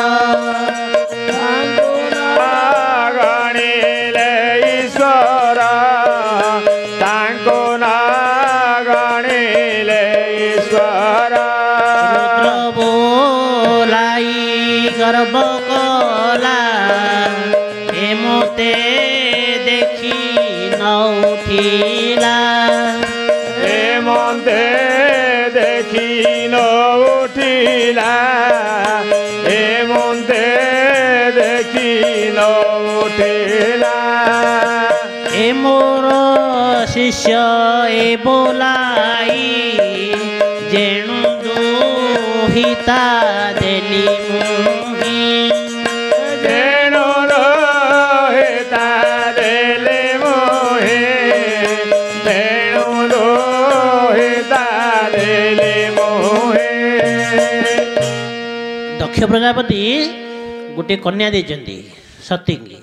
ତେଣୁ ସେ ଶିଷ୍ୟ ଅର୍ଥାତ୍ ସେ ଜ୍ୱାଇଁ ପୁଅ, ପୁଅକୁ ଶିଷ୍ୟ ବି କହନ୍ତି। ତେଣୁ ସେ ଯେହେତୁ ମୁଁ ଜ୍ୱାଇଁ ପୁଅ, ମୁଁ ତାଙ୍କୁ ଗୋଟେ କନ୍ୟାଟେ ଦେଇଛି, ତେଣୁ ସେ ମୋତେ ମାନ୍ୟ କରିବା କଥା। ସେ ଉଠିଲେ ନାହିଁ, ରାଗିଗଲେ।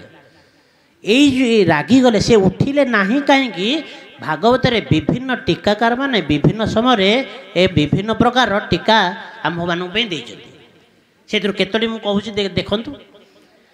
ଆମର ଶାସ୍ତ୍ର କହୁଛି, ଦେବାଳୟ ସଭା ମଧ୍ୟରେ ସ୍ନାନେ ଦନ୍ତମାର୍ଜନେ ବିବାହ ପ୍ରେତକର୍ମାଣୀ ନମସ୍କାର ବର୍ଜୟେତ୍।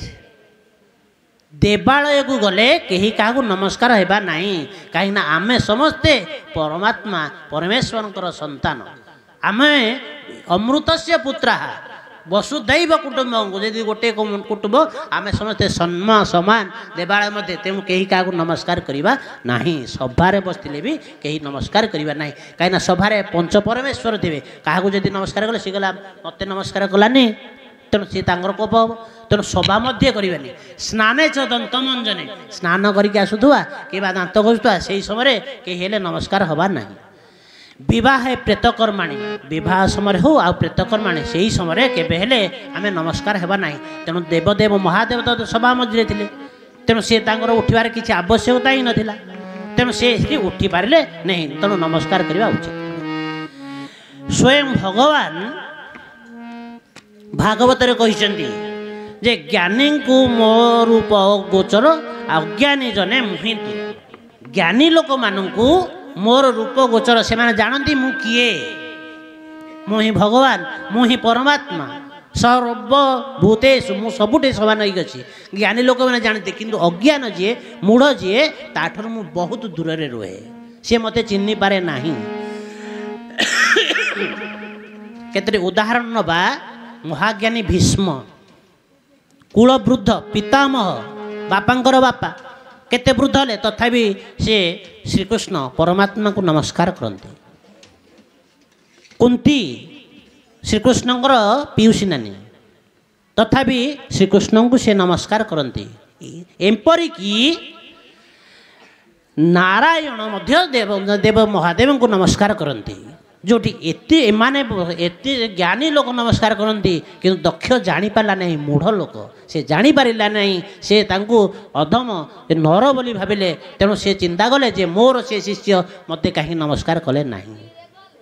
ତୃତୀୟ କଥା ହେଲା ଯେ ମୁଁ ଏବେ ମାଆମାନଙ୍କୁ କହୁଥିଲି, ଯଦି ଶୋଇଥିବେ ସେ ଅଜ୍ଞାନ, ଇଏ ତ ତପସ୍ୟାର ତ ଅଛନ୍ତି, ନାରାୟଣ ନାରାୟଣ ସେଇ ଚାଲିଛନ୍ତି, ସେ तेणु से सभा किए आसला किए गला तो तांकर किसी निघा से नाही तेणु सी केमी जानवे दक्ष आसला बोली तेणु दक्ष आसला ताको नमस्कार कला ना तेणु सी हूँ अज्ञान मूढ़ ठाकुर को बोले जापारा ना रूप यौवन संपन्ना विशाल कूल संभवा विद्याहीना न शोभंती निर्गंधा इव किंसुका विशाल कूल संभवा बहुत बड़ कूल जन्म ही था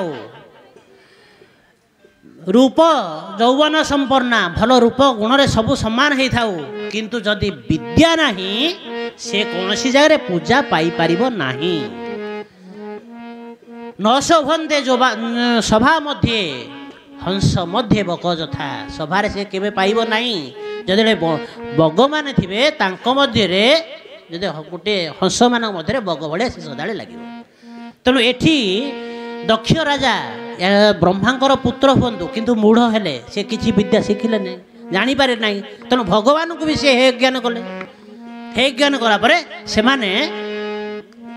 राग पंचम रहीगला सदा बेले कहला मु पुत्र को दे मो पुत्री की देदेली मुझा कर्म करदेली मु चिंता कलापर एठिक आसी सदा मुला जदि मुला तेने उद्धव को कहते भगवान उद्धव मन रखिथु मुमले मते तू पाइबू उद्धव मन रखिथु मु मले मते तू पाइबू मु तो मरिबी मते किंतु पाइबो एई मु तो मु करिछि सेरा नहीं केबेले सेईटा को जते तमे मारी देबो ना मु किछि कहू नाही जहाँ भी होछि से भगवानंकर दिग्दर्शन रहउछि एति कले सब पाप क्लेश सब दूरीभूत हो जिवो बोल आनंद कंद भगवान की देवदेव महाभूदेव की तेणु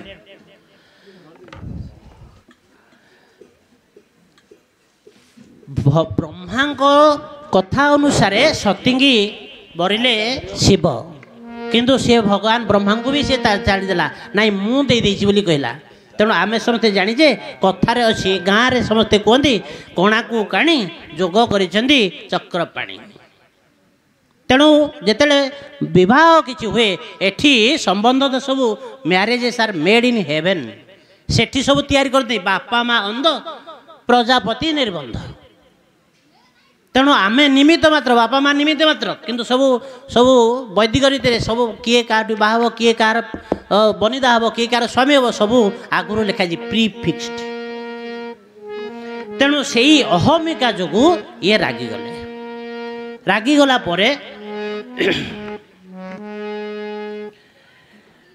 कटु बहुत गुड़े कटु शब्द भी कहते भगत तमें रहुज श्मशानवासी बहुत दरिद्र तमें तुम घर भी नहीं विभिन्न प्रकार भगवान को बहुत कटु कथा भी कहते ये सभारे भी आम से कहबार ना गर्वरे सब तांकर भितरे गोटे गर्व आसीगला गर्व जो सब ठीक कौन भूल कौन तांकर ज्ञान तो है ना आम समस्ते जानीजे सत हितोपदेश अच्छी अति गर्भे हत लंका अति मान चकोरवा अति दाने बलिर्बद्ध अति सर्वत्र गर्व कल तमल तेणु बहुत जिते गर्व कला रावण हत गर्भे हत लंका लंका गला अति मान चकोरवा मान गोविंद थिला दुर्योधन बहुत मान जो वंश बुड़ीगला अति दाने बलिर्बद्ध बड़ी राजा बहुत दान कले तेणु भगवान आउ सेरा भी सही पारे ना गर्व तलू आसिले रसा तलू आसिले अति सर्वत्र तेणु भगवान को पाखरे पाई भगवान सानिध्य भी नहीं पारे ना गंगा किनारे जो दुर्मति को पोखना हुए काम धेनु छाड़ी छेरी दुआ हुए गंगा पाखरे थिबो गंगा को किछि चिंता करिवो नाही गंगा पाखे गोटे कूटे खोली सेठी तमें कूअरु आणिक आसब कामधेनु अच्छी कामधेनु को छाड़ी छेड़ीटे पोषिब भगवान ता पाखे अच्छा किंतु भगवान सानिध्य से लाभ करें ना तेणु गर्वरे बहुत कटु कथा कहले सबू आमर ये जिह्वारे अच्छी जिह्वाग्रे वसतीर्लक्ष्मी जिह्वाग्रे मित्र बांधवा जिह्वाग्रे बंधनम प्राप्तम जिह्वाग्रे मरणम ध्रुवम जदि सम्मान देले नहीं आस्ते कि आसी कहीदेवा जे तुम मत कहीं सम्मान देलन सबू यही जिह्वारे अच्छी लक्ष्मी बसती जिह्वाग्रे लक्ष्मी अच्छी जिह्वाग्रे मित्र बांधा ठीक कथा कहवा समस्ते परलोक भी आपण रहीजे तेणु यही कथा पदक समस्ते आग्रही अच्छा भगवान एत जाक कष्ट शब्द देला परे शेषु साप देले दक्ष साप देले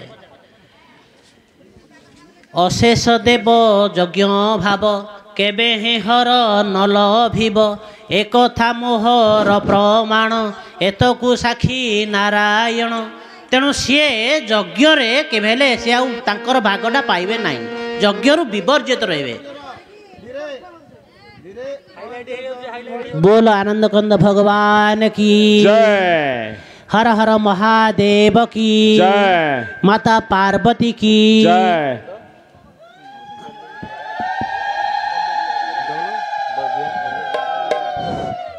जोग निद्रा रे थिले भगवान शिव शिव हर हर ओ नारायण हरि ओम शिव शिव हर हर ओ नारायण हरि ओम शिव शिव हर हर ओ नारायण हरि ओम शिव शिव हर हर नारायण हरि ओम हे नारायण अंतर्जामी हे नारायण अंतर्जामी हे नारायण अंतर्जामी हे नारायण अंतर्जामी हे नारायण अंतर्जामी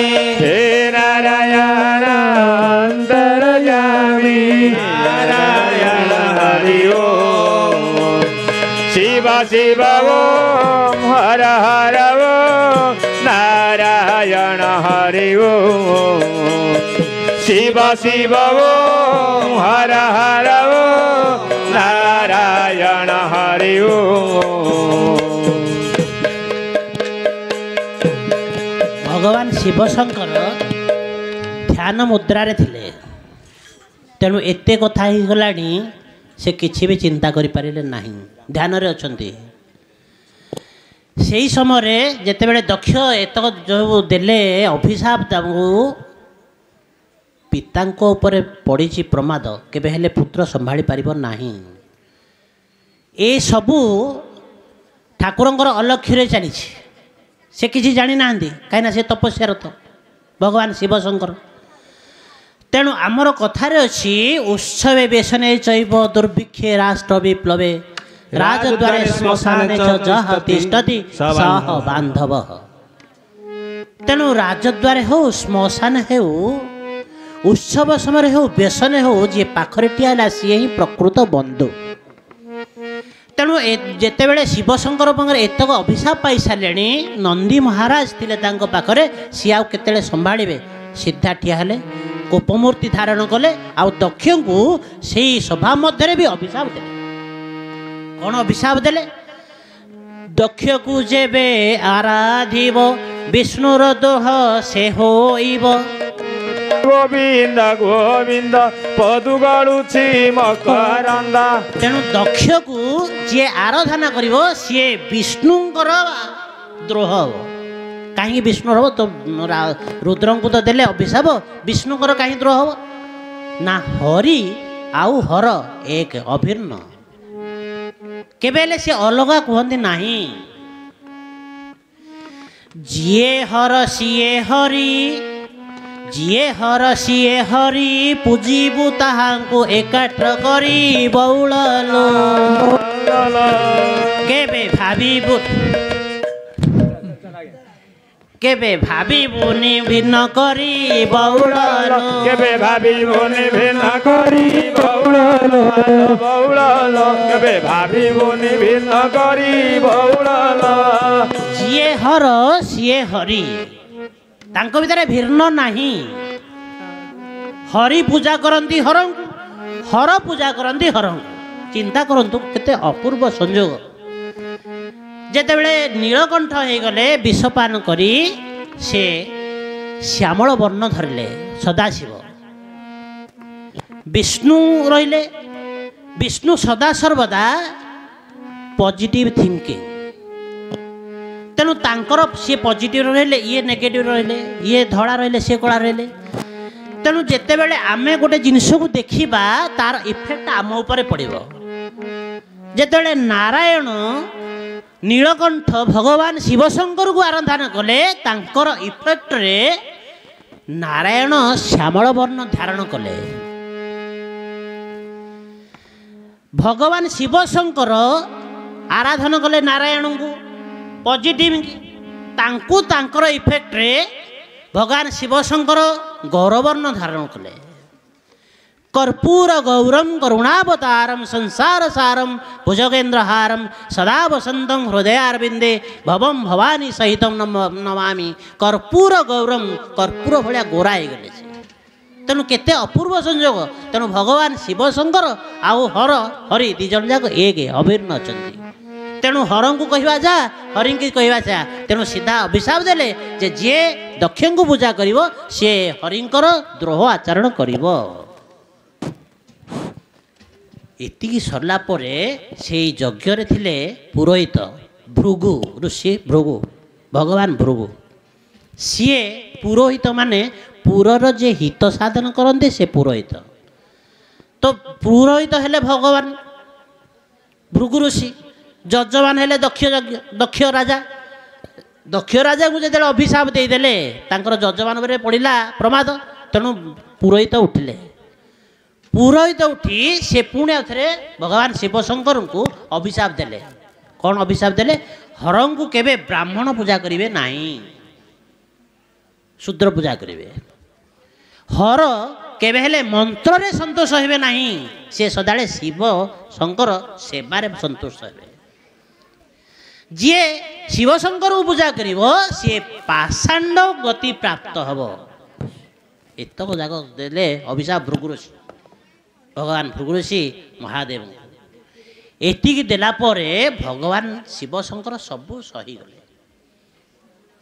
कहीं सही गले ना तांकर जटारे अछंदी गंगा पापनाशिनी गंगा ज्ञान गंगा अछंदी तेणु स्थिर मस्तिष्क ही सबू संभाली गले सेमिति शिशुपाल भी बहुत कर्कश कुत्सित कथा निंदा करथिला श्रीकृष्ण को श्रीकृष्णकर नखरे से ज्ञान गंगा अच्छी तांकर प्रभाव रे सी भी शिशुपालर 100 दोष को मार्जना करते 1 2 3 गणी गणी 100 दोष को मार्जना करते सबू सही जाइए केवल से गंगांकर प्रभाव रे तेणु आमे जेतेबेले भी जीवा गंगांकर स्पर्श करिबा मुंडरे तांकर पानी टिके आनी मारिबा आमर सबू दोष सबू क्लेश दूरीभूत हो जिवो बोल आनंद कंद भगवान की जय तेणु सबू सही गले सबू सहिला परे देवगण समस्ते जे जा भुवन को पड़ेले रुद्रगण को रुद्र नहीं कि कैलाश पर्वत पहुँची गले बहुत मन दुख है समस्त एमती केते दिन गला गला परे दक्ष को पुणी अभिषेक पुणी कहिले एक एक सकल मुनि मनु गणे स्थापिले प्रजापति पणे स्थापिले प्रजापति गणे स्थापिले प्रजापति गणे तेणु दक्ष को ब्रह्मा प्रजापति पणरे तांको रखिले अभिषेक करेदेले प्रजापति ब्रह्मा प्रजापति करले दक्ष राजा को आउ कौन कहले ना एबे दक्ष तमे प्रजापति हेलो तमे बाजपेय यज्ञ कर यज्ञ करिवो बाजपेय यज्ञ गोटे कर तो एठी हमर गोटे प्रश्न आसीबो जे ସେ ତ ଯଜ୍ଞ ଗୋଟିଏ ସରିଲା, ପୁଣି ଆହୁରି କାହିଁ ଯଜ୍ଞ? ଏତେ ଯଜ୍ଞ, ତାର ମାହାତ୍ମ୍ୟ କ'ଣ ନା ଯଜ୍ଞର ବହୁତ ମାହାତ୍ମ୍ୟ ଅଛି। ଗୀତାରେ ଶ୍ରୀମୁଖରେ ଭଗବାନ ଶ୍ରୀକୃଷ୍ଣ କହିଛନ୍ତି ଅନ୍ନାଦ ଭବତି ଭୂତାନି ପର୍ଜନ୍ୟାଦନ୍ନ ସମ୍ଭବଃ ଯଜ୍ଞାଦ୍ ଭବତି ପର୍ଜନ୍ୟା ଯଜ୍ଞ କର୍ମ ସମୁଦ୍ଭବଃ। ତେଣୁ ସିଏ କହିଲେ ଯେ ପ୍ରତ୍ୟେକ ଭୂତ ଯେତକ ଲୋକ ଅଛନ୍ତି ସବୁ ଅନ୍ନରୁ ହିଁ ଜାତ।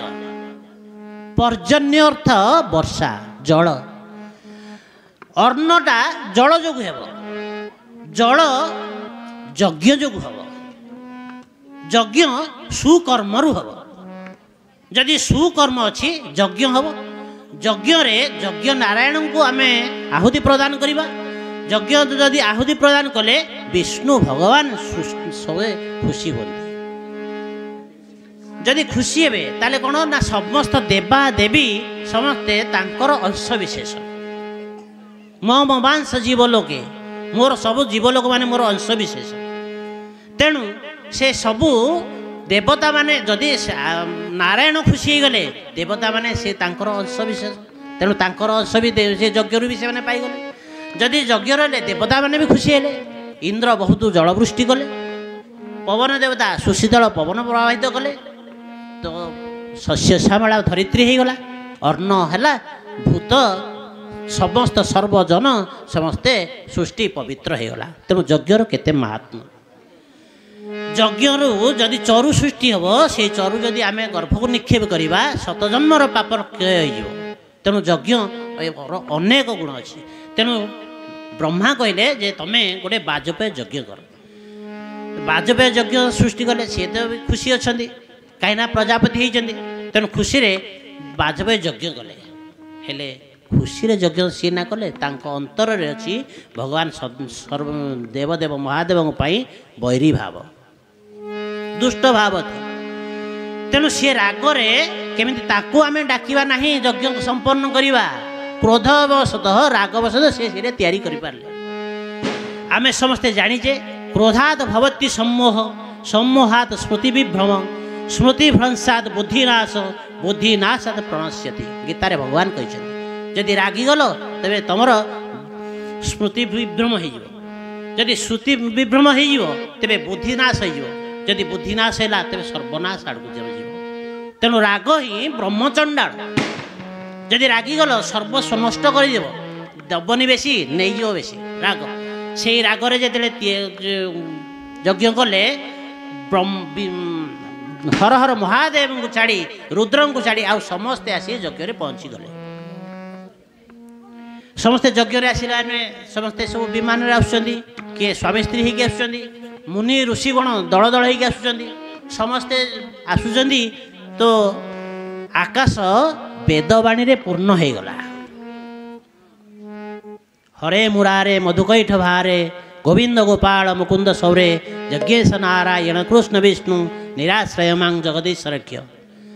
ହେ ଲକ୍ଷ୍ମୀପତି ତୁଭ୍ୟଂ ନମଃ। ଏହି ସ୍ୱରରେ ସମସ୍ତେ ଗାଇ ଗାଇ ଗାଇ ଗାଇ ସମସ୍ତେ ସଭାସ୍ଥଳକୁ ଆସୁଛନ୍ତି। ସଭାସ୍ଥଳକୁ ଆସିଲା ପରେ ସେଇ ବେଦବାଣୀ ପଡ଼ିଲା ଶିବଙ୍କ ଘରଣୀ ମା ସତୀଙ୍କ ଉପରେ। ସତୀଙ୍କ ଉପରେ ଆସିଲା ପରେ ସେ କ'ଣ କଲେ ନା ପୁଛା କଲେ ସଖୀଙ୍କି, କ'ଣ ଏମିତି ହେଉଛି? ଦେବକନ୍ୟା ମାନେ ଆସିଲେ, ସେ କହିଲେ ଯେ ତମର ପିତା ବାଜପେୟ ଯଜ୍ଞ କରୁଛନ୍ତି, ଆମେ ସବୁ ଡକା ଅଛି ଆମକୁ, ଆମେ ସମସ୍ତେ ଯାଉଛୁ, ତମକୁ ଡକା ହେଇନି, ତମେ ଯିବନି କି? ଏତିକି କହି ସେ ଚାଲିଲେ। ଏତିକି ବେଳେ ସେ ଯାଇକି ଦେବଦେବ ମହାଦେବଙ୍କ ପାଖରେ ପହଞ୍ଚିଗଲେ। ଏଇଟା କହିବେ ଯେ ଆମ ପିତା ଯଜ୍ଞ କରୁଛନ୍ତି, ଆମେ ସମସ୍ତେ ଯିବା, ଦେଖିବା, ମିଶିକି ଯିବା, ଦେଖିବା, ଯଜ୍ଞର ଫଳ ଆମକୁ ବି ପ୍ରାପ୍ତ ହେବ। ତ ସେ ଏଠି ଟୀକାକାର ସେ କଥା କହିଲେ, ଭୋନାଥ ଶୁଣ ପଶୁପତି ତୁମ୍ଭ ଶ୍ୱଶୁର ମୂଢ଼ମତି, ଭୋଲାଥ ଚାଲ ଆମେ ଯିବା ପିତାଙ୍କ ଉତ୍ସବ ଦେଖିବା। ଗୋବିନ୍ଦ ଗୋବିନ୍ଦ ଗୋବିନ୍ଦ ପଦୁ ଗାଳୁଛି ମକରନ୍ଦ।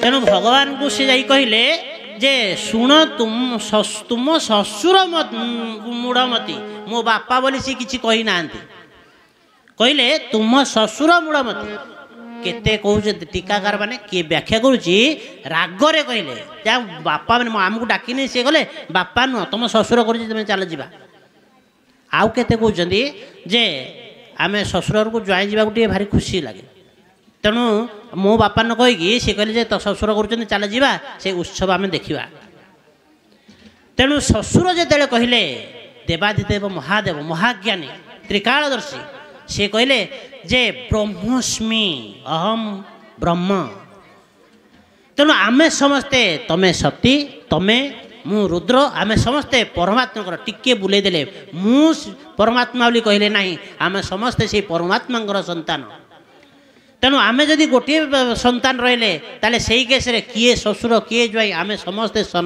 अमृत से पुत्रा तेणु से ना ससुर ना ज्वाई आम पारे भेद ना तेणु मुझे जीवी ना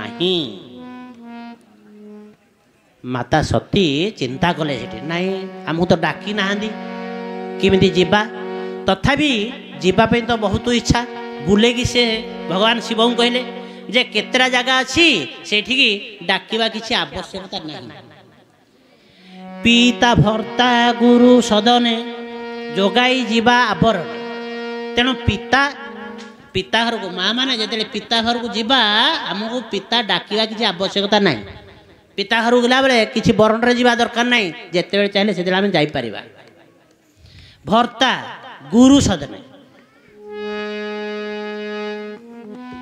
गुरु सदन बोले सेठी आमर किसी कहीं डाकरा नहीं बिना डकरार भी आम जापर तेणु आम तो बाप घर जा आम तेणु आम जापर किसी असुविधा नहीं आम समझते जा तो आ गले से बहुत सब सम्मान कर शिव शंकर कहले ना सम्मान हेन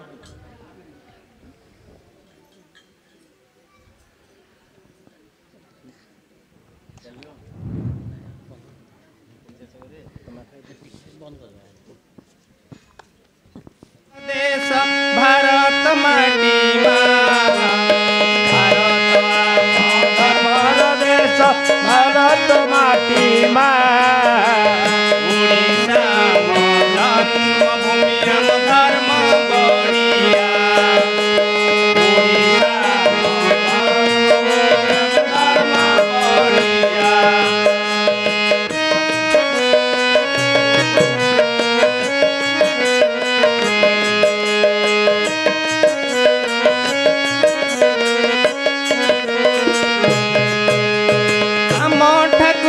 से बड़ ठाकुर जगा कालिया आम ठाकुर से बड़ ठाकुर जगा कालिया आम ठाकुर से बड़ ठाकुर जगा कालिया आम ठाकुर से बड़ ठाकुर जगा कालिया अहिंसाम परम धर्म अहिंसाम परम धर्म अहिंसाम परम धर्म हरि बढ़िया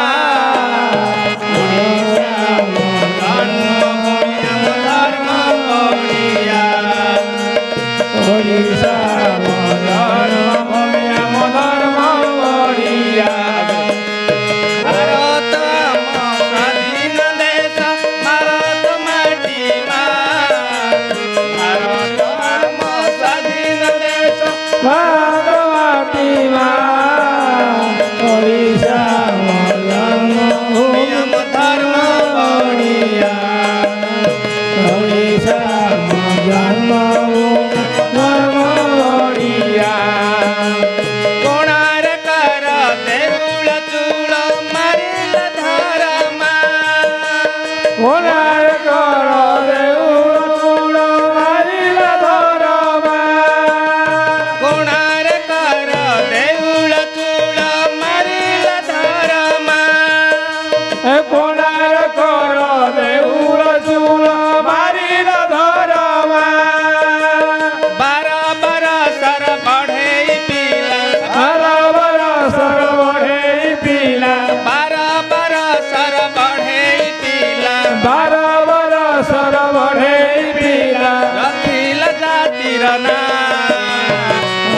ଓଡ଼ିଶା ମୋ ଜନ୍ମଭୂମି ଧର୍ମଣିଆ ଓଡ଼ିଶା ମୋ ଜନ୍ମଭୂମି ଧର୍ମଣିଆ ଭାରତ ଆମ ସ୍ୱାଧୀନ ଦେଶ ଭାରତ ମାଟି ମା ଭାରତ ଆମ ସ୍ୱାଧୀନ ଦେଶ ଭାରତ ମାଟି ମା ଓଡ଼ିଆ ମୋ ଜନ୍ମଭୂମି ଧର୍ମଣିଆ ଓଡ଼ିଶା ମୋ ଜନ୍ମଭୂମି ଧର୍ମଣିଆ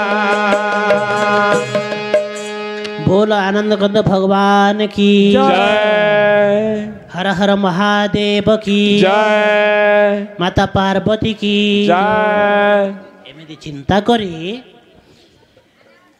भगवान को ठारू सती सीता माँ सती चिंता कले जे बहुत से ज्ञानी एमिति करी मु एमिति करिबी जेमिति की पिताहर दुहिता दुई कूल गुहिता तेणु बाप घर आउ एपटे पति घर दीटा भितर मु गोटे संपर्कर सेतु तैयारी करी जीवी आउ सेठी भाई की कही पुणी वर्ण करी स्वामी के सेठी नहीं चिंता करी बिना अनुमत से बाप घर को गले टीकाकार माने एठी कहिसेंती शिव शंकर परमात्मांकर प्रतीक माता सती बुद्धिर प्रतीक जेतेबेले बुद्धि परमात्मा ठारू विच्युत हुए छाड़ी चली जाए तेरे सेठी केवल इतस्तत भाव में बुली पड़े शेष सर्वनाश को टलई दि जाए न पारे तेणु बुद्धि सदाबले परमात्मा सहित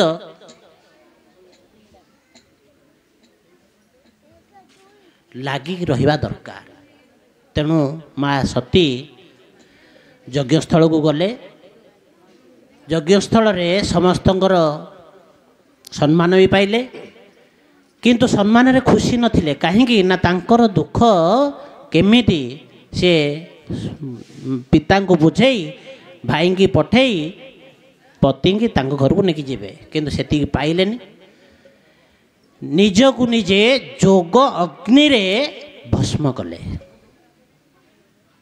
भस्म हो गले भस्म हो गला पारे केते टीकाकार भी कहउचंदी माँ सती शक्तिर प्रतीक शक्तिर केवल सृष्टि नहीं कि विनाश नहीं तेणु माँ सती देहना विसर्जन कले से शक्ति जाइकी शिवंक पाखरे पहुँची गला शिव आउ शक्ति भिन्न हो पारे नहीं तेणु भगवान शिव शंकर कौन सी प्रतिक्रिया रखिले नहीं एईटा देखिला परे नंदी महाराज शिवगण समस्ते दक्ष को आक्रमण करने प्रस्तुत हेले किंतु यज्ञ थे भृगुमुनि सी कौन कले तांकर दक्षिणाग्नि रे आहुति प्रदान करी गुभु देवता मान को सृष्टि कले गुभु अर्थात से माने परजन्म रे बहुत भल काम करी चंद्र लोकरे बास करथिले माम रक्ष मंत्र रे तांको आह्वान कले शह शह गुभु देवतांकर आविर्भाव हैला आउ से माने आक्रमण करी देवता देवगण आमर रुद्रगण को यज्ञस्थल विताड़ित कले तांको देखिला परे शिव शंकर क्रोध 5 गुण हो गला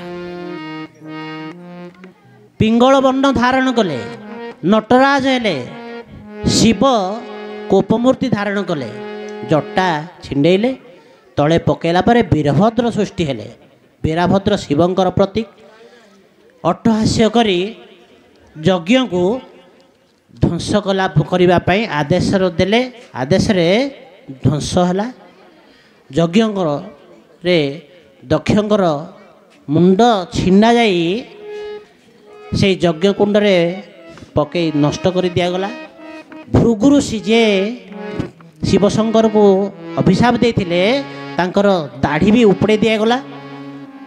ଆଉ ହାତରେ ନଖ ସାହାଯ୍ୟରେ ଭୃଗୁ ଋଷିଙ୍କର ଆଖି ଦୁଇଟିକି ବି ବାହାର କରିଦିଆଯାଇଛି। ଦେବତାମାନଙ୍କୁ ବାନ୍ଧିଛନ୍ତି କାହିଁକି ନା ସେମାନେ ବି କିଛି କରିନାହାନ୍ତି। ଯେତେବେଳେ ମା ସତୀ ଦେହ ବିସର୍ଜନ କଲେ ଦେବତାମାନେ କିଛି କରିନାହାନ୍ତି, ତେଣୁ ତାଙ୍କୁ ବି କଷ୍ଟ ଦେଲେ। ତେଣୁ ସମସ୍ତେ ଏଇଥିରେ ପ୍ରଳୟ ପ୍ରାୟ ମନେ କଲେ। ସତେକି ଏବେ ପ୍ରଳୟ ଆସିଲା ରେ ଶିବଙ୍କ ପାଖକୁ ଗଲେ। ଶିବଙ୍କର ଅନୁରୋଧରେ ସମସ୍ତେ ଯାଇ ପୁନର୍ବାର ଶିବଶଙ୍କରକୁ ପ୍ରାର୍ଥନା କଲେ। ଶିବଶଙ୍କର ଶାନ୍ତ ସ୍ୱଭାବର ଥିଲେ।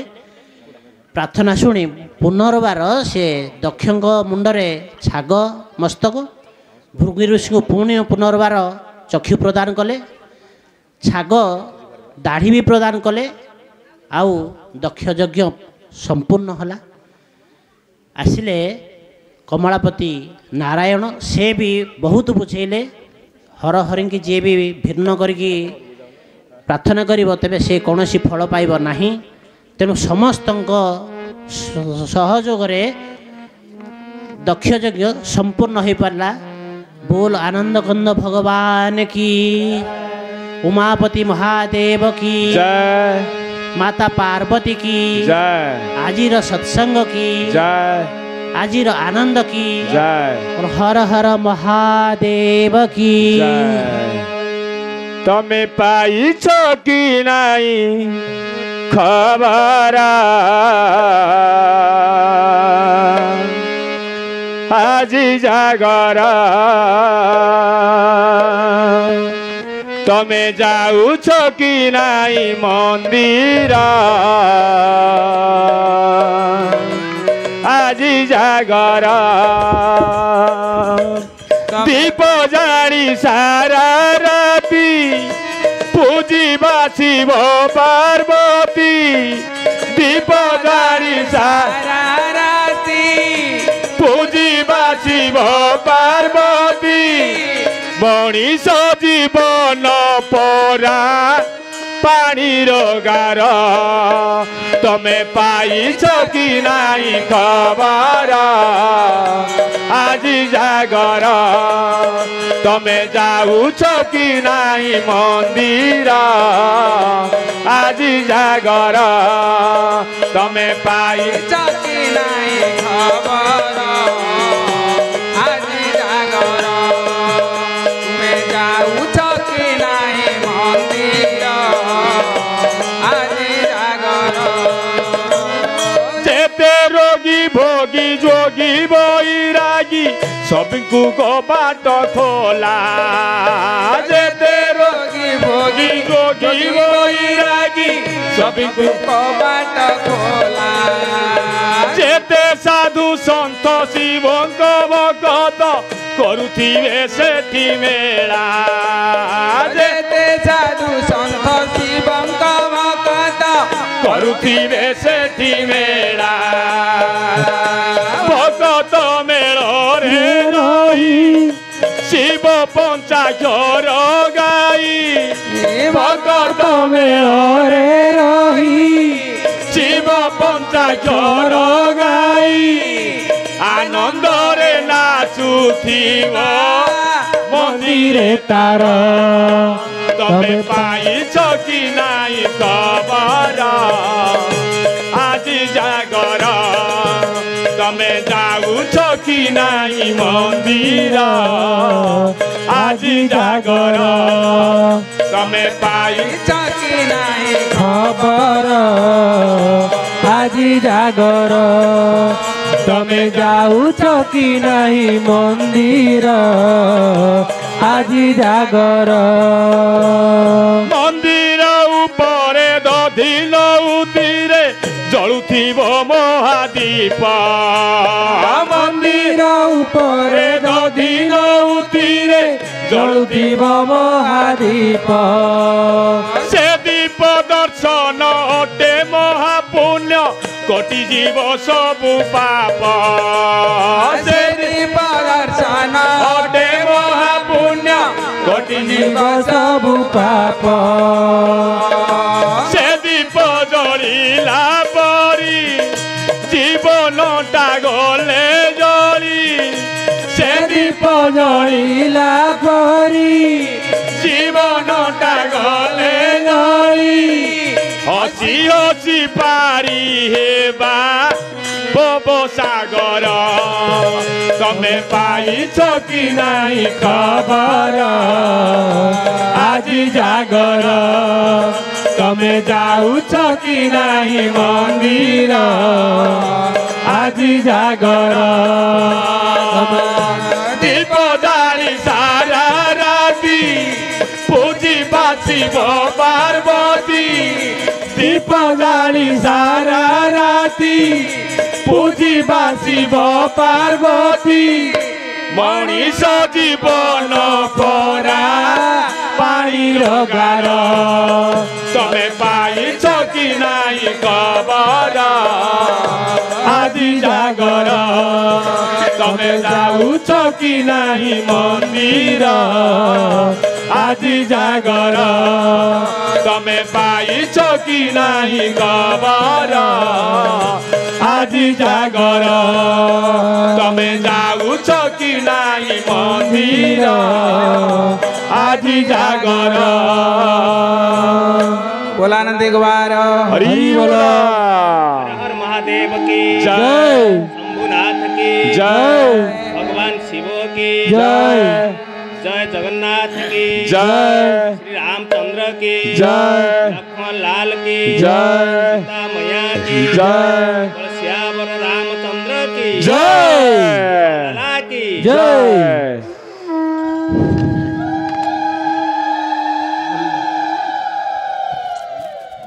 बोलानंद एक बार हरि बोलो सीताराम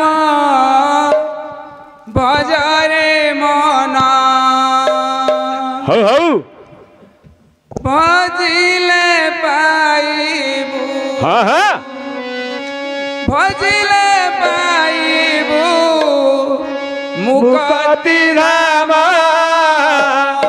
सीताराम भजरे मन भजिले पाइबु मुक्ति राम सीताराम भजरे मन श्यामल चंपक बरन जाटक श्यामल चंपक वरद झटक श्यामल चंपक बरन जाटक श्यामल चंपक वरद झटक श्रीअंग माधुरी श्रीअंग माधुरी केड़े शोभन सीताराम भजरे मन भजिले पाइबु मुक्ति पाइबु मुक्ति धाम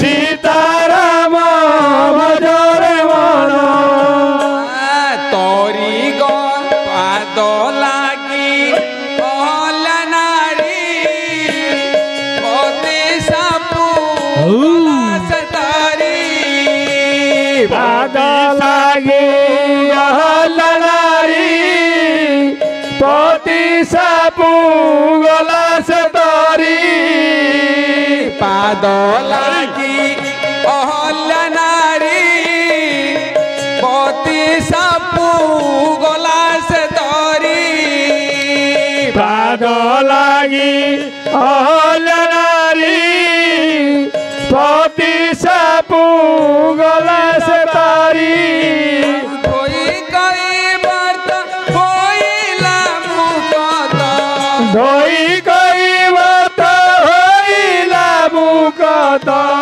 न पंथी जहार न पंथी जहार चतुर नन सीताराम भजरे मन भजिले पाइबु मुक्ति धाम सीताराम भजरे मन सबरुणी उचिष्ट देला खाई केते आनंद हेला सबरणी उचिष्ट बेला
मुक्ति धाम सीताराम भजरे मन मित्र होई सुकृत लीला सागरे शैल भासिला मित्र होई सुकृत लीला सागरे शैल भासिला मित्र होई सुकृत लीला सागरे शैल भासिला मित्र होई सुकृत लीला सागरे शैल भासिला नहीं शत्रु मित्र केड़े से सामंत नहीं शत्रु मित्र एड़े से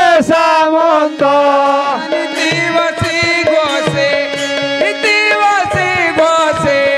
तृणार्जुन सीताराम भजरे मन भजिले पाइबु मुकुर पाइबु मुक्ति धाम सीताराम भजरे मन तोरी गोला पार्थ नंदन करी से ही पदा बंदना तरी गला पाथ नंदन करी सेई पाद बंदन शत्रु मित्र केड़े से सामंत नहीं शत्रु मित्र केड़े से सामंत नहीं शत्रु मित्र केड़े से सामंत नहीं शत्रु मित्र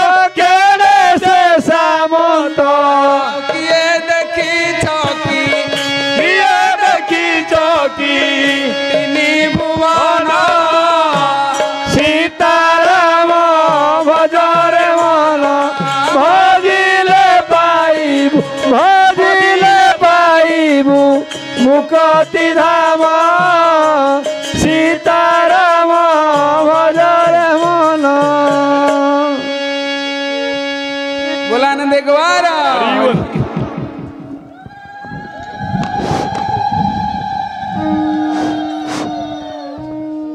हेलो आज ये जो शुभरात्र जागर उपलक्ष